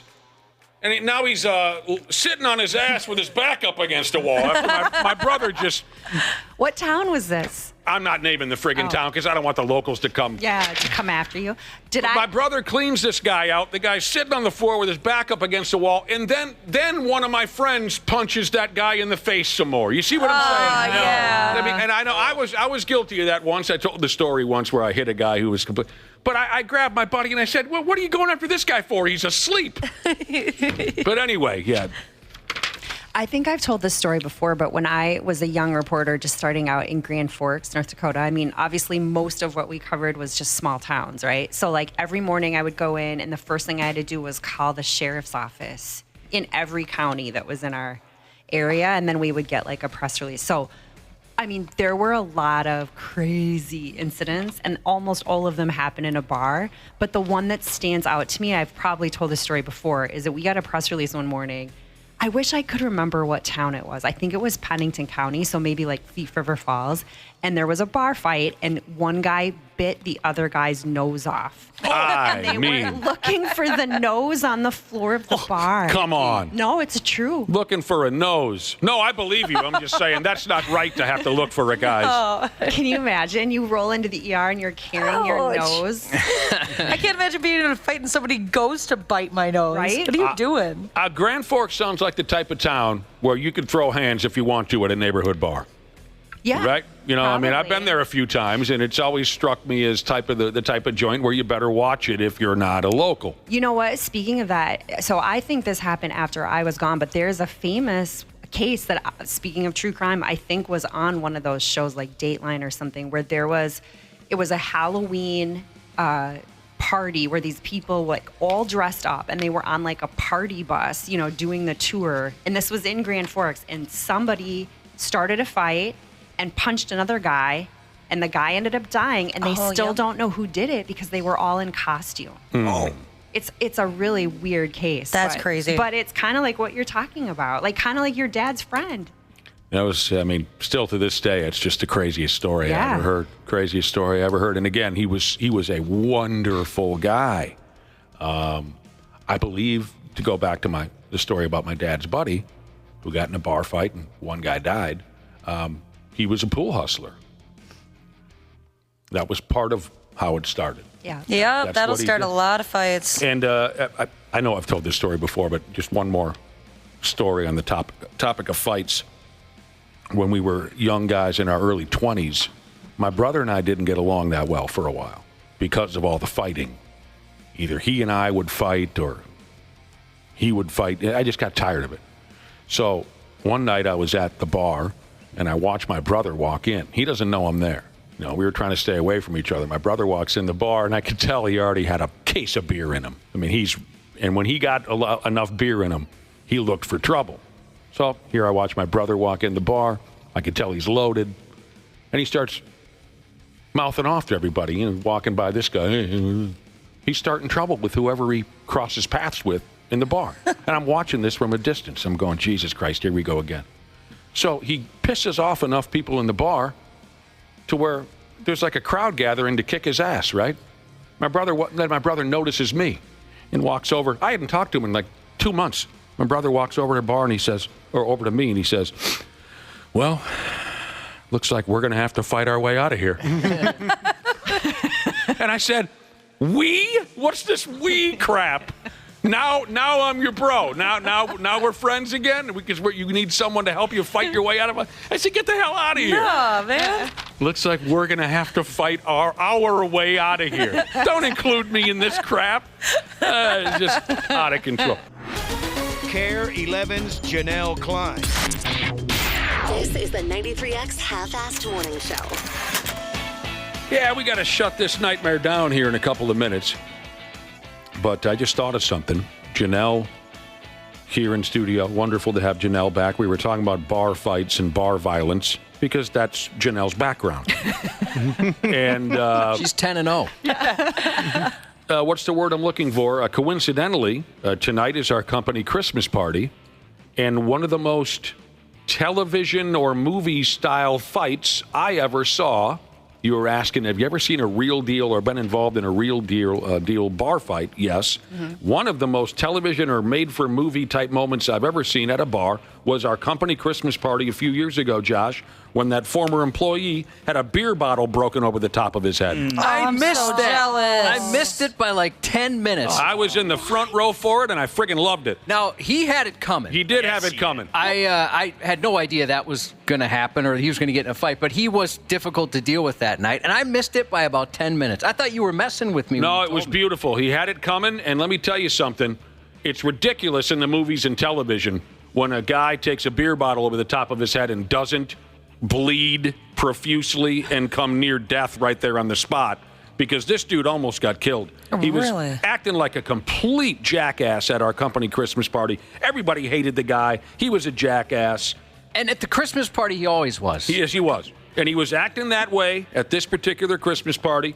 When our Christmas party let out, we went to a bar next door in the neighborhood, and Dinkus kept up his friggin' annoying attitude with the locals at this bar. Where were you? St. Paul, Minneapolis? I can't recall where. And he starts popping off to some tough guy and his girlfriend, and that tough guy picked up his beer bottle off the bar, broke it over the top of his head. That's kind of badass. I laughed my nuts off. Did he I go wish I would have been. Did he go where? Did he go down? Like He was in La La Land and bleeding like a bastard. They had to take him to the hospital. And then you know what happened on Monday? What? He was fired. He was? Deservedly There so. you go. You mean for that? No, well, for how his whole entire night of behavior.